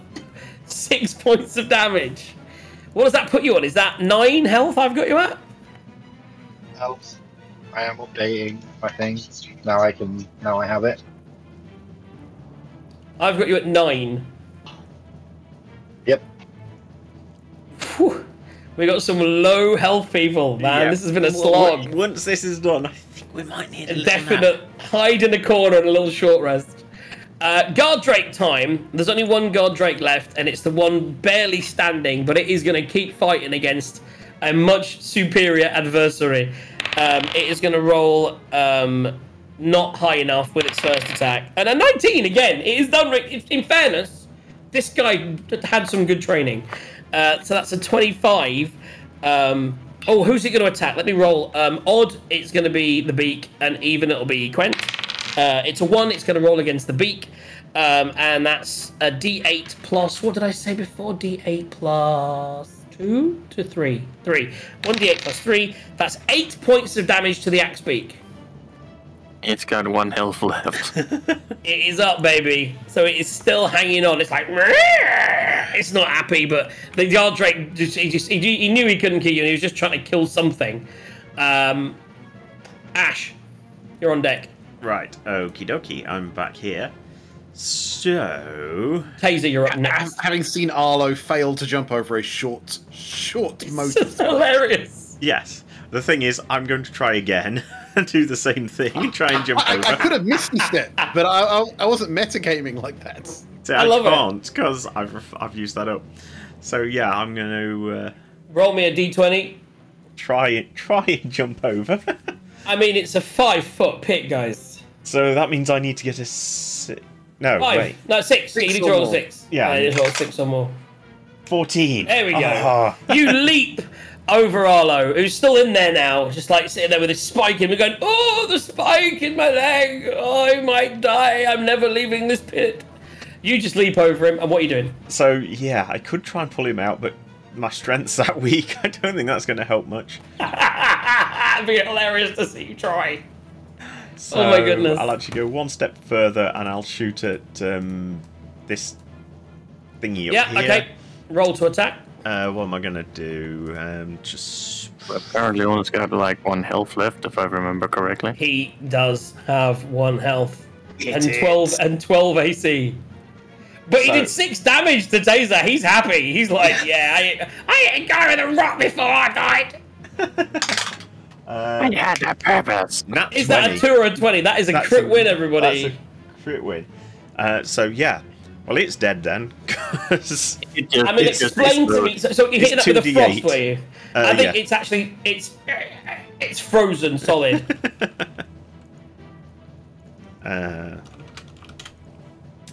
Right, yes. So I've that your done turn? that. I've done that. I'm not going to spend any more trying to heal myself. And I can't bonus action pull him out of pit. So yeah, that's me done. Okay. Up next is Taser. Because there are no winged kobolds left. Ooh, do I try and get in this fight? Or do I try? Oh yeah, so you can either steal the kill from Quent, or you can help Arlo out the pit. I'm not going to suggest anything. Oh no, this is very much up to Taser. Well, we don't know how much the one that's left is on, so... Yeah, but if you kill it, a little box will appear in the corner of the screen that says Quent disapproves.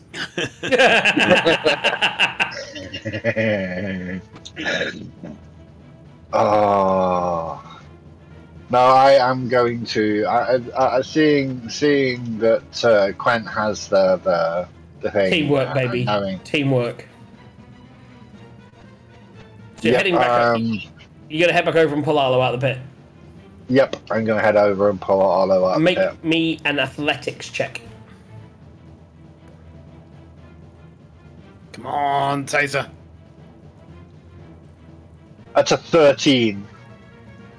I would say with a 13, he got the big. I would say that's enough. It's only 10 to get him out because he's quite light. He's quite weak. So you pull him out of the pit. He's still basically paralyzed for a turn, but at least he won't take the damage next turn or have to roll again. So he's now out of the pit, and there. That was your action, and you move. Do you want to move any more or do a bonus action?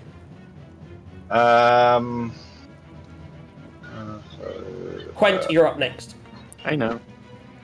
Bonus action. No, I believe that's it. Bonus action, suck the poison out of the wound. Oh no. Oi, oi. I didn't know you were a footman, Taser. By the way, he was stabbed in his pee-pee. Let's move on. Quent, it's your turn. Ouch. Right. Bird, attack. The enemy thing. I'd like to see if the bird actually was able to complete Was able to steal the kill. Let's see. with 1 hit point. Yeah. 16 to hit. That hits. They have that's their AC. Noise.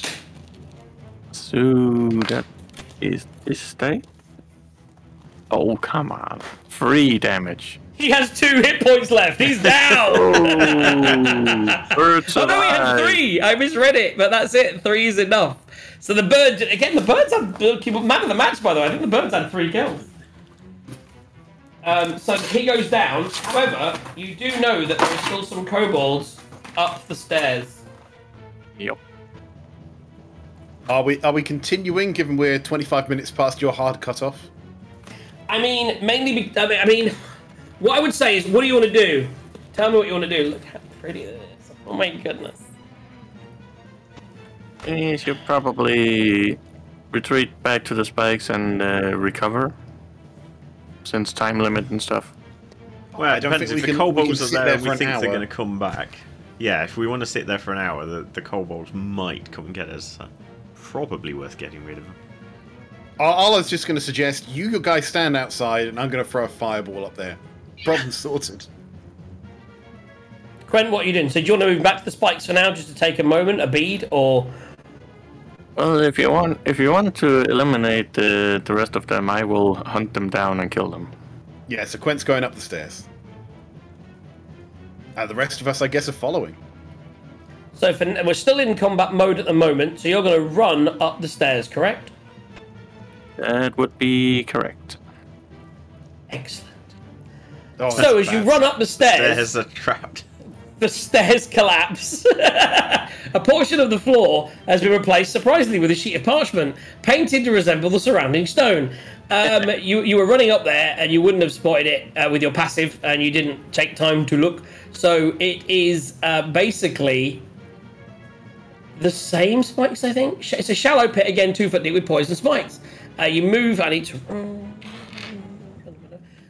you to make me a I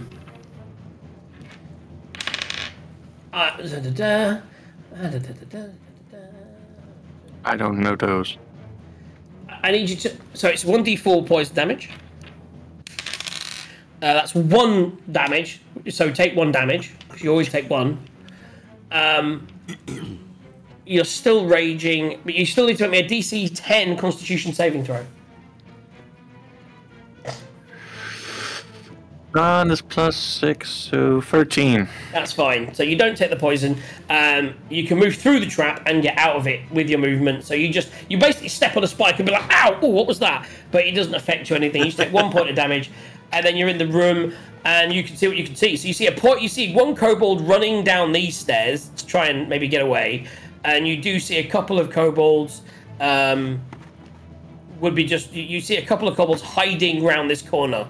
Yeah. You just sort of see them, but you're not really in range to. That they are definitely hiding around that corner. Right. Well, I am also gonna call on the axe beak since it is still here. Yeah. And that has 50 feet of movement, so it's gonna try to make it up the stairs without falling into the pit again. Make a dexterity saving throw. Fucking crit fail. Fucking crit fail, baby. It takes 2. It's dead. It hits the spike and dies. Oh my god. So it runs up and just like gets a spike, and it's done with life. It's had enough. Crap. It was a terrible cuddly toy. It was a great cuddly toy. It got more kills than anyone else. But ultimately, I think you failed it. I don't know. So it dies on the stairs. I didn't fail it. I tried to keep it alive. You tried. Right. In that case, can I whip out my second of the day? You can, yeah. Yeah. You haven't used the bonus action, so... well, did you use your bonus action to command it to come up the stairs? Yeah, but it's an I would action say you use throw... your bonus action. It's an action. Is it an action to throw? And you haven't attacked, so yeah, you can use an action to throw a toy. Yeah, go on. But you lose your attack. He can't reach them anyway. I can't reach him anyway, so I'm just gonna pop one out and see what happens. Yeah. So are you gonna throw it like in front of them? Yeah. Yeah, I am just gonna see what it is first, though. Yeah. Yeah.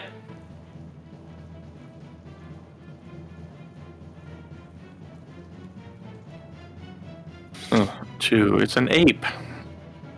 Okay.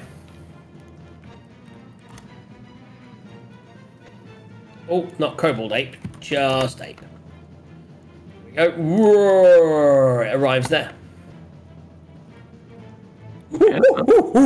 Excellent. He just summoned out. He's like, is he going to attack? If it can see, I would say you've thrown it out. Oh, let me roll because you don't have the ability to command it to attack. Because you've used your bonus to the other one. I would say on a 10 or above it can attack. On a 10, sorry, 11 or above it can attack. Under a 10 it can't. It's a 5. It can't. It's out, but it can't attack. But at least so it's out and it's about. Saves you throwing it next time if it can survive, and it's pretty hardy, so should be okay. Out and about. Okay.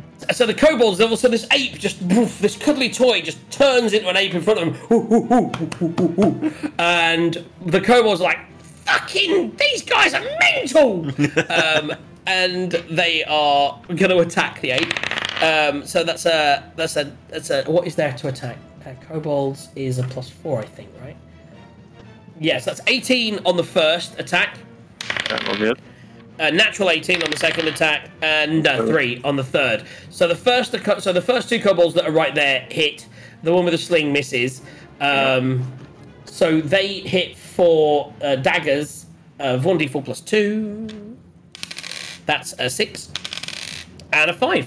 So the monkey takes 11 points of damage. It's still alive. The winged kobold that's over it. So there's a few kobolds left up here. These ones were kind of like sleeping, not really didn't hear the alarm. They weren't commanded to come down. So this one flies over. A 13 +4, 17 to hit. It will hit. That's only 3 points of damage. Still alive. 10, 15, 20. Yeah, he can get there. Misses. And these two... You really want to kill him, don't you? These two are just going to throw. That's a miss. And that's a natural 20. So that's a natural 20 is a d4. That's a 3. That's 6. That's 8 points of damage. It's dead. Oh, I was hoping it would survive, actually. I really wanted it to survive. But it was thrown into a room with a fuck ton of kobolds in it, but you took all their attacks. So, like, they didn't get to come down and do anything to anyone else. This guy had enough. And is actually going to run down here. Oh, this is really funny. That's fine. It didn't trigger the bats. It would have been really funny if the kobold goes down and just gets fucked up by the bats. So he is gone. One kobold, guys, got away. Maybe he'll come back another day. If he's wise, he won't. He's just going for the exit. Exactly. Right, so we are through the kobold turn. That was the winged... Oh, actually. Ooh. Oh, that was the kobolds. The ape's still alive. Put the ape back up. Because it was... Give it... It was 6... Give it 6 hit points. The winged kobolds can't attack. It's not their turn until after Ash. It's very doubtful. It will die after Ash's turn when the winged kobolds go. But Arlo gets to go first. So can move that far. Can I see that kobold given that it's upstairs, or is it obscured? I don't think you get the visual. Put yourself. But yeah, if Ash can put yourself on his square. I was going to say, I'm just trying to figure where he is. He's you underneath a dead person. He's here. I might be. I want to move that kobold there. There we go. It's a bit dubious, that shot. Yeah. It's gonna hit the wall. But put yourself there and let go. Let you do a curve shot or something. I would say, yeah, it gives you the vision to see him. So I would say he's in cover. Right. Let's use our Mystic Step, shall we? That's a bonus action. That's a necklace. Right. So where are we going to go? And do 30 feet. I want to be behind Quent. Never in the front. Okay, so 30 feet to behind Quent. Right. And now you can definitely see this guy. Yeah. I mean, there's a whole bunch of stuff behind it. I wouldn't know that. So there's no fireballs. There's nothing. I am going to. I'm going to fireball. Yeah. Okay. Roll to hit. That's it. 19. That hits. Roll damage. So 2d10. It's 12. 10. With 19, you'd hit from the bottom of the stairs. There we go. Your necklace, do you get that back on a short rest? That is 12, by the way. 12 fire damage. And It dies. And you will have to tell me. I know, we'll look later. I don't think you do. It's not. This isn't Baldur's Gate. You don't get shit back on a short rest. I don't think. Right, so that is your turn. That takes us to Ash, because there is no Guardrakes left. Okay, so I'm actually over here. On the green X, I believe. Yeah, I just moved it because I still left it the other side. But yeah, I'd just come over there, so yeah. I mean, you ain't getting anywhere near combat. Unless you can dash. Yeah, let's see where that would even take me. So, 30 foot is to there. Yeah. And then there's another pit, isn't there? Now you don't. Oh, by the way, Arlo, you didn't trigger it because you Misty Stepped. That's fine. You wouldn't know anything about it. That's not metagaming. That's just trying to reach 5, 10, 15. If you could run up the stairs, you would get to below Arlo, if you want to. Oh, by the way, what time are we cutting off today? As soon as we get through this, basically. Right. It'll be within the next 15, 20 minutes. We'll go for a 5 o'clock finish, which is that was my dead hard cut-off time was 5 o'clock, but I said to the wife 4:35, so.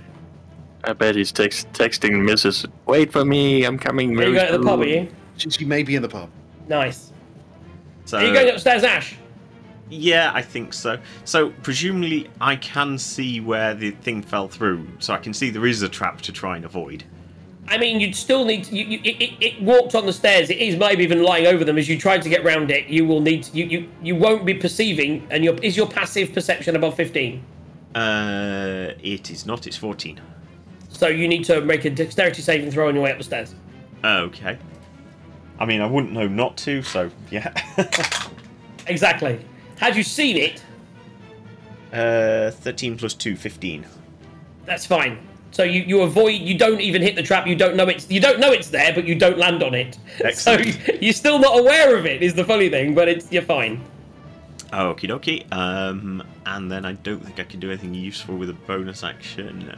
No, I can't. So yeah, I'm just up here ready for next Arlo lovingly. Yeah. Okay. You're up there. I was more, go get him, Twent. Now the inspiration from that. Now it's the wing kobold, and we've already had their turns because they went earlier, and effectively the ape is now dead. So sorry, I was hoping that someone would kill the wing kobold, but they didn't.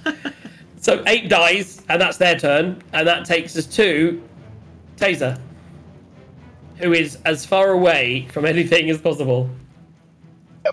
Are you going to go and join your friends? I'm gonna go. I'm gonna move. I'm gonna move as far as I can. So you can basically go behind. You can move up to the staircase next to. You can basically go there. Yep. With your action and your bonus action. Sorry, with your movement and your action. or you can move there and still have an action. But you can't see anyone to attack. Okay. So what would that give me if 30? Yeah. So you what have would that 40 feet give of me? movement, so you could move ahead of Quent if you wanted to, because you're moving through friendlies. Even though it's a bit blockaded, effectively you could move forward if you want with your action, but then you'd have no action up there. But at least you'd be there ready for next time. But then you are quite weak, and if you wanted to just move behind Ash, you could move behind Ash so that you're ready to maybe fire a gun next turn if something comes into view. How, Yep, we- saying Oh, how things have changed. hold action, hold action. The tables have turned. Hiding behind Arlo. You could stand there and try get your gun out and hold the action to shoot anything that gets to there, but then... Well, you couldn't hold Then the you'd use action your bullet. because you used the bonus action to... No, at the moment he's only moved. Oh, from where he is now, yes. Right, Yes, gotcha. I was saying from where you are now, if you wanted to, you could hold an action there, so that if anything comes into view above you, you could shoot it, or you could move up and be ready for next turn. It's up to you. I Choose. will hold the action. Yeah. I'm Okay, gonna hold so the you're going to action. pull the gun out, put the scimitar Yep. away, pull the gun out, and hold an action. If any enemies come in at range, you're going to shoot them. Yep. Excellent. So that's you. You're holding an action. That takes us on to Quent. Oh, hello. Finally my turn. I get to kill people. So I'm guessing you're going to run around the corner and just be like, rage kill. Rage mode engaged. Well, actually, it's already engaged. It is already engaged. So we're going about here? That is just where I placed the guy, yes. And smashy son. 2 attacks. Yeah. It's Roll to hit.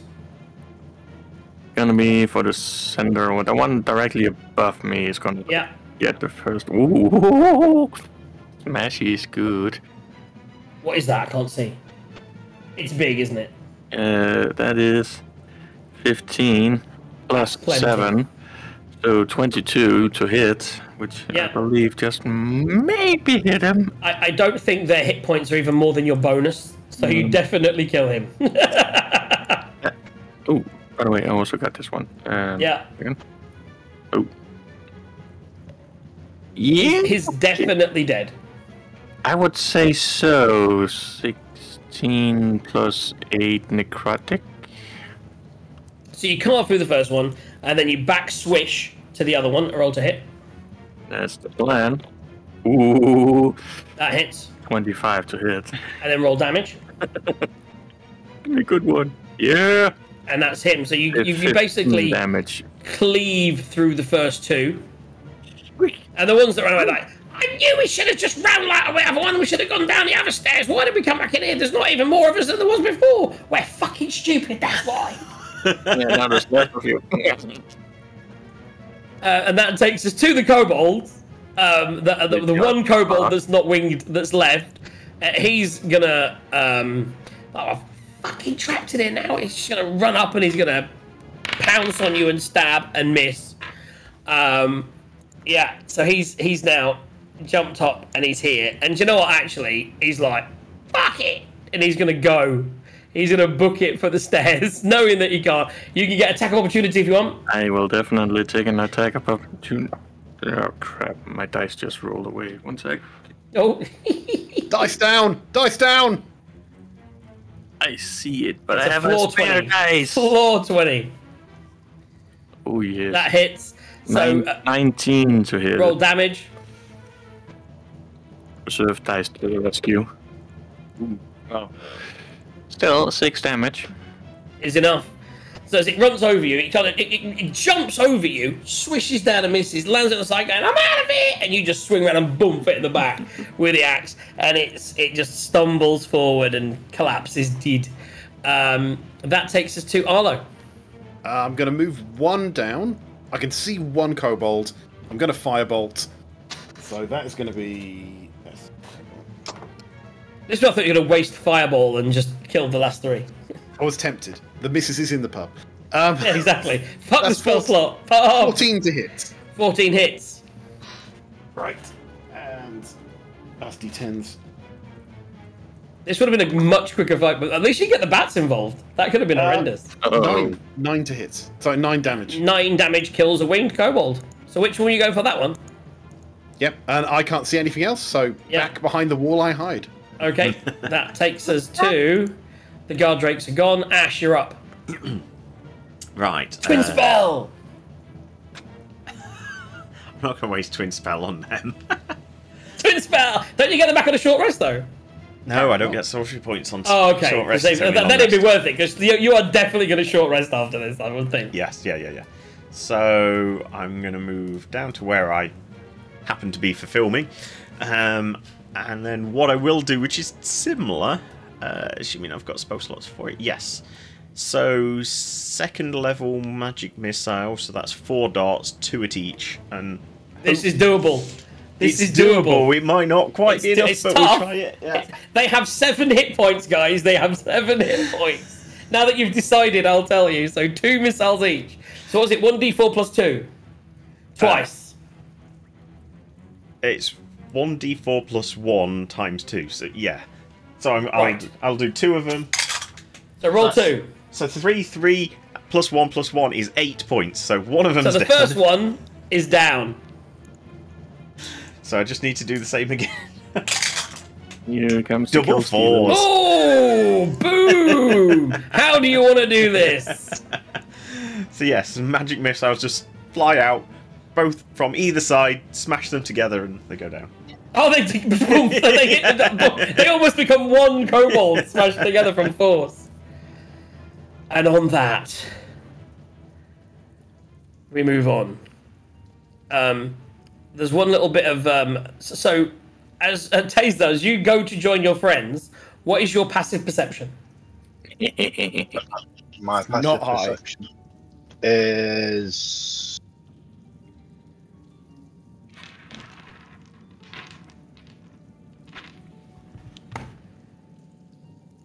sleeping. Oh, enough. It's 15. It is 15. You see in front of you where the axe beak has been spiked. You see some traps. So without really any issue, you're able to just step around the trap and get yourself to the top area, which is good because you're getting low. Just use the axe beat as a bridge. It's fine. That's it. And you're able to tell everyone that there is a trap on those stairs and they should avoid it because no one actually knows. Only the axe beak. The only person who triggered it was the axe beak and Raging Man, who's like just got a bit of spike in his foot. It's like 1 point of damage. He just thought it was a nail. Right. We have gathered. We are in the room. Let's do the small things of treasure. As you take some time in this room and looking back through what you did before, we'll go back to the other room in a second. We'll assume that during the course of the next sort of 10 or 15 minutes, we'll say that rather than taking the usual hour, you take maybe an hour and a half, and take watch and keep an eye, and maybe you'll grab some of these bodies to move them out of the area of being, in case there's any patrols or anything. I'll just assume that you're going to do that. Yeah, so short rest, a little bit of manual labor. Throwing the bodies down here into the little pit. After checking them, of course. After checking them. So what we're going to do is so the first thing I need you to do is during the course, this shouldn't take 10 minutes.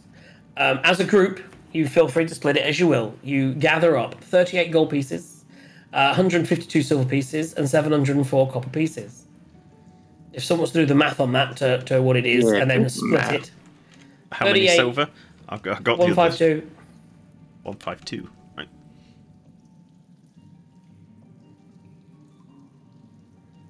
The funny thing is that the 704 copper pieces were sorted into 88 stacks of exactly 8 copper coins each. Okay. Is that relevant? That's weird. There's dozens of dragon-themed talismans lying around this room. There's beds. As you look around now, you see thin mattresses of straw, covered with badly cured furs. All what appear to be small beds that are haphazardly positioned around the room. You do hear rats, and you see small lizards scurrying through food. And there is some mouldy wineskins on the floor. If you want some more nice wine with your hat on. So yes, you do find dozens of dragon-themed talismans and amulets carved from bone, soapwood, wood, and ivory just around. These were dedicated followers of fashion and the Dragon Queen. These were her most loyal of the kobolds and winged kobolds that were here for whatever reason. You don't know what they were here to do, but this is why they're here, and they are here.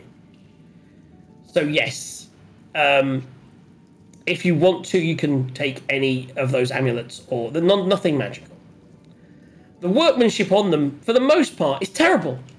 4 of them, though, have a unique, if vicious, artistic flair. And actually, those 4 are worth 50, 60, 70, and 100 gold pieces each. Ooh. If sold to a collector of artistic oddities. Now, obviously, they're worth nothing unless you find a collector of odd dragon carved statues. So you have a 50, 60, 70, and 100 gold piece unique, artistic dragon amulets, which can be sold. I'm gonna snatch the 100 one. Okay, make sure you make a note of it. If sold to any other merchant that's not an artistic collector, they are all worth 10 gold each. And you would know that from your keen eyes. In the Drake Nursery, there's no...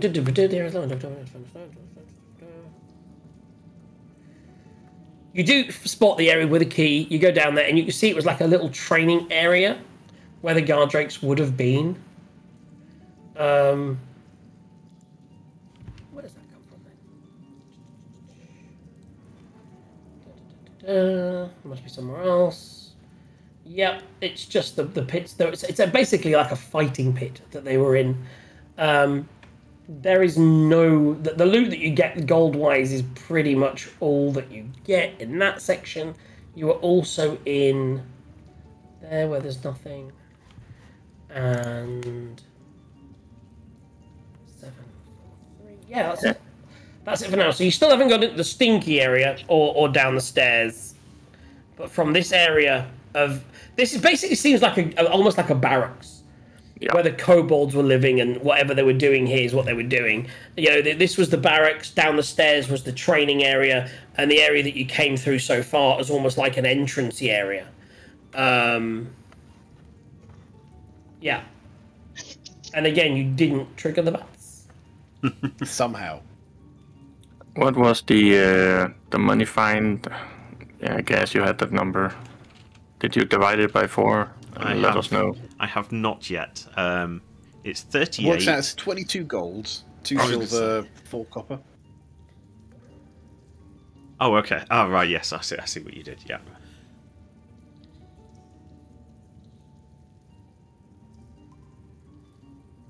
So, what was that? Well, you may need to update me when you work it out, because I do desperately need to leave. So guys, thanks for being tuning in this evening. Thanks for everyone. We had some new people, we had some old people, we had some fun people. I'm not calling anyone old, of course.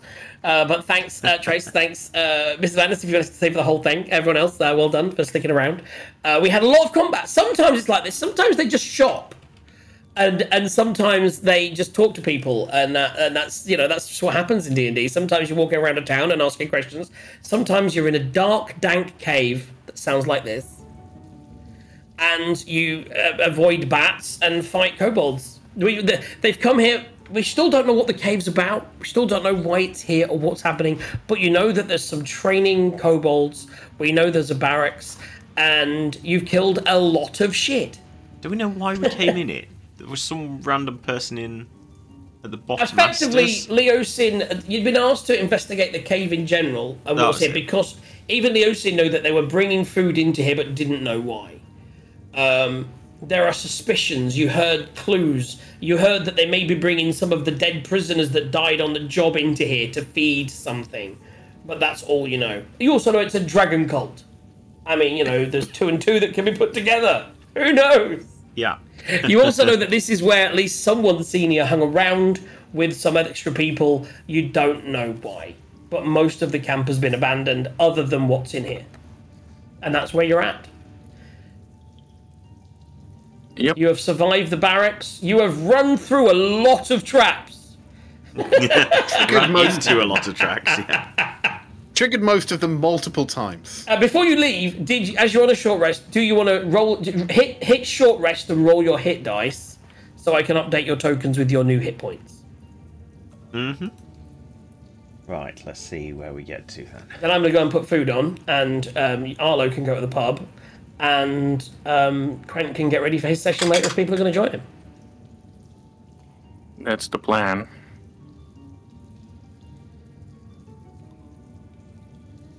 So what is your hit? Are you rolling hit dice, Arlo? I will roll 1 hit dice. Let's have a look. Okay. Tazar, are you going to short rest and roll your hit dice? You probably want to roll all your hit dice. You can roll them one at a time. I don't need to roll. It's just back to full health. So what is your full health? 32. Okay. Babes, it's food time. We're just literally doing the ending bits and bobs. I rolled 2 dice and I rolled 20 plus 3, and I'm down 21, so full health. So you're on full health. Cool, cool, cool. I've rolled 4 of my 5 and I'm now at full. Okay, cool. And Taser. Yep, I have rolled and I'm 43 out of 49.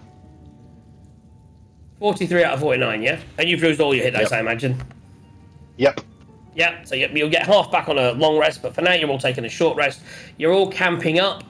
You're short resting up, each sitting on a bed. We'll have a little discussion. You can talk about what you're talking about when you all come back. When? When are we free, guys? Any Sunday. Any given Sunday. What is this, 19th November? So obviously you're doing a session next week, probably. Yes. Which I'm hoping to make. You need to let me know the details. But we'll discuss that in the week. So D&D, I've put it on the calendar. I don't know how long I'll have, but it's on the calendar for now for the 29th. I can't do the following week. I'm 100% busy. Yeah, I am then busy well. the following week. Yeah, the 19th is that Black Friday weekend. It is. It's also aren't you away? when we're at Aki's, yeah. Yeah, I'm not, because it's Black Friday the following weekend. I would say I need to find out if I'm working the Saturday or the Sunday, because around those weekends I work Saturday or Sundays, but I'll almost certainly be in that Sunday. So I can do the 12th. I'm fine for the 12th as well, and I do need to get off, so let me know. Is everyone else okay for the 12th? Yep. Yeah, should be. I can do the 12th, I believe. It's because I then can't do one for weeks because I'll probably... We haven't got the schedule. So for now we'll pencil in the 12th. That may change. I need to do the schedule for weekends and work out who's working what on weekends at work. Once I know that, I may switch the 12th to the 19th for reasons. But for now we'll pencil in the 12th and we'll leave that like that. Okay, guys, thank you so much. We're going to do some rolls now, but I'll let Gaz take over. DM drive. Yes, so DM time, thank you very much. You may go. Everyone else, thank you. I'm going to go, but I'll be back. I'm just going to go and get my food and talk to the wife, etc. So yeah, we're going to do some rolls. I'll hand you over to the man, the legend, who is Q Guess Q. That's a hell of a lot of rolls. It is indeed. I was going to say croquette. I like croquette. Which... There we go. I'll have a copy of that bit. Okie dokie then. Tazar, could you roll me a d4?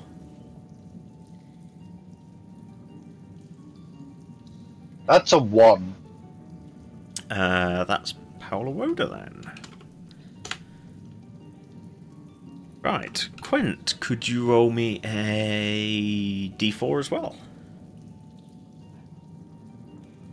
1. That's Trace. Tazar, could you roll me a d4? This is gonna get repetitive. Oh! It's different to a 1 anyway. A 4 is DJ Star. Quint, I think we're on a d6 now. Yes, d6. Okay. 6. 6 is a... Ooh, how do you pronounce that? Thog Capas Adams. I think that's the first time that... Yep, 1 ticket. That's the first time they've entered. Right. Tazar, a D6, please. 4. 4 is Trace again. We're getting through them. Getting through them. Quint, a D6, please. 3. 3 is Paolo Oda. On to roll 7. 7, a D4, please, Tazar. 2. 2 is Trace. Yes. Yeah, I was just looking at the wrong line, but yes. And then a D4 Quint. 3. A 3 is Mrs. Madness. And God, let's scroll up. D6, please, Tazar.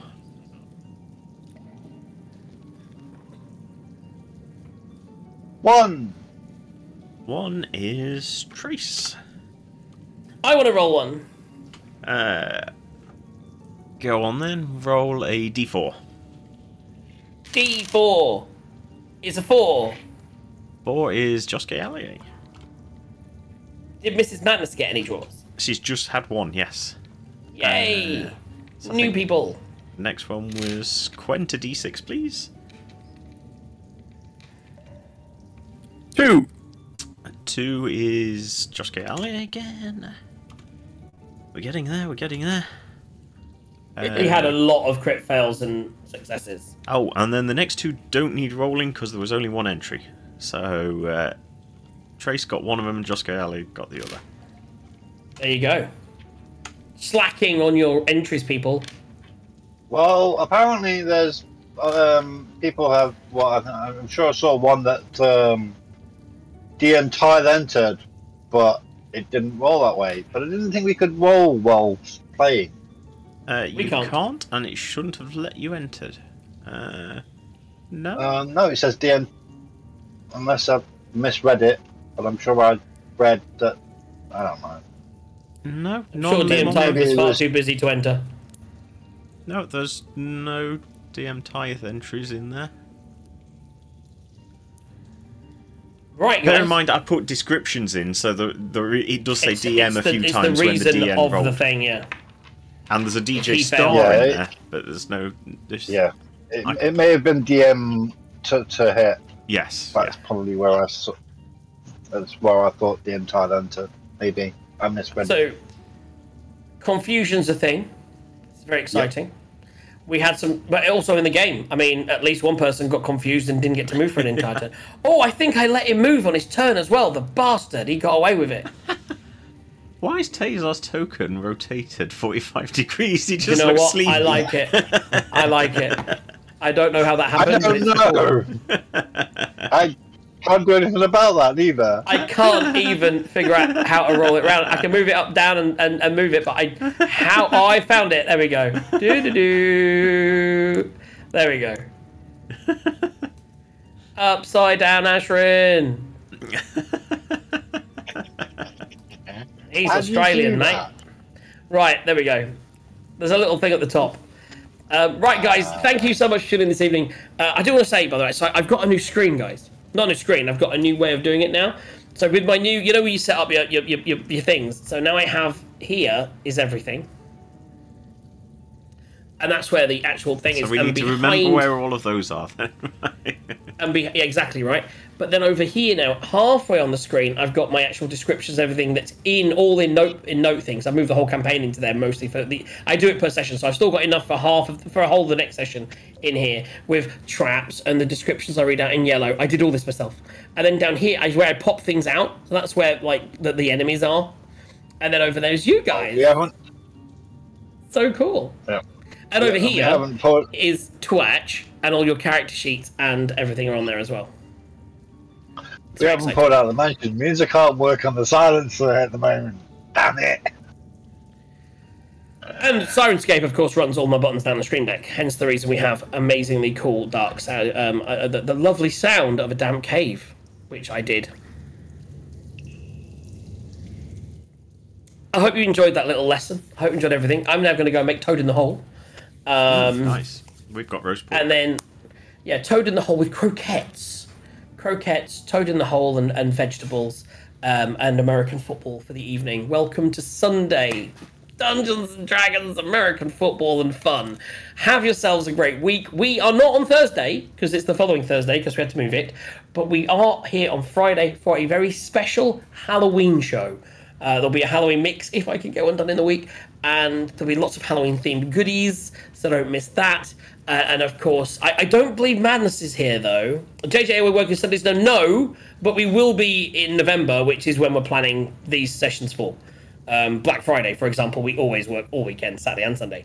So, yeah, we're not doing Sundays yet, but we will be probably in a couple of weeks. I'll be discussing it with everyone on Monday. In fact, when I do it and speak to Steve, probably Tuesday, because Monday's going to be horrendous. Enough such nonsense. Let's move on and say goodnight. Quent will hopefully be live in a small period of time with some more killing and fun. He's also going to be back next Saturday. Are you doing anything Halloween themed next weekend, Quent? I have not really thought about that one, but I might do something. There you go. And next, who is anyone here definitely on next Sunday with the man, the legend, who is DM Tive DMing for a very special Halloween one shot? Yeah. I want to be, but I very much doubt that I've been given that opportunity. I was going to say, I think I need to check with him what the numbers are like at the moment. I'm not sure, yeah. I don't know either. So there might be a one shot next week. I think he planned to do the whole thing and then got COVID. So at the moment, he's a bit at 6s and 7s. So I was hoping to talk to him today as well, but I don't know what's happening with it. But it is going to be really hard, level 20s. I'm not even sure I can play a level 20 character. Well, I think that's the point, isn't it? It's none of us have played a level 20, really. I think I could. I want to bring I want to bring... I don't think you could. I want to bring my paladin up to level 20. And I don't think you understand how much there is to do at level 20. And the thing is, the session needs to run in like 4 hours. So when you think about how much we did in this session with low levels, at level 20 you've got to choose between 15 to 20 things a turn, level 8 spells, etc. But anyway, talk to a Tithe. It's not my session. I really don't care. I will hopefully be there, but before then I'll be back on Friday, and then we'll go from there. Have yourselves a good week, have yourselves a great night, and good night. Was you ready to do the fade thing? I was not. I should have given you that little... Get ready. I realised as you said it, I need to press the buttons. Right. Bye-bye. And good night.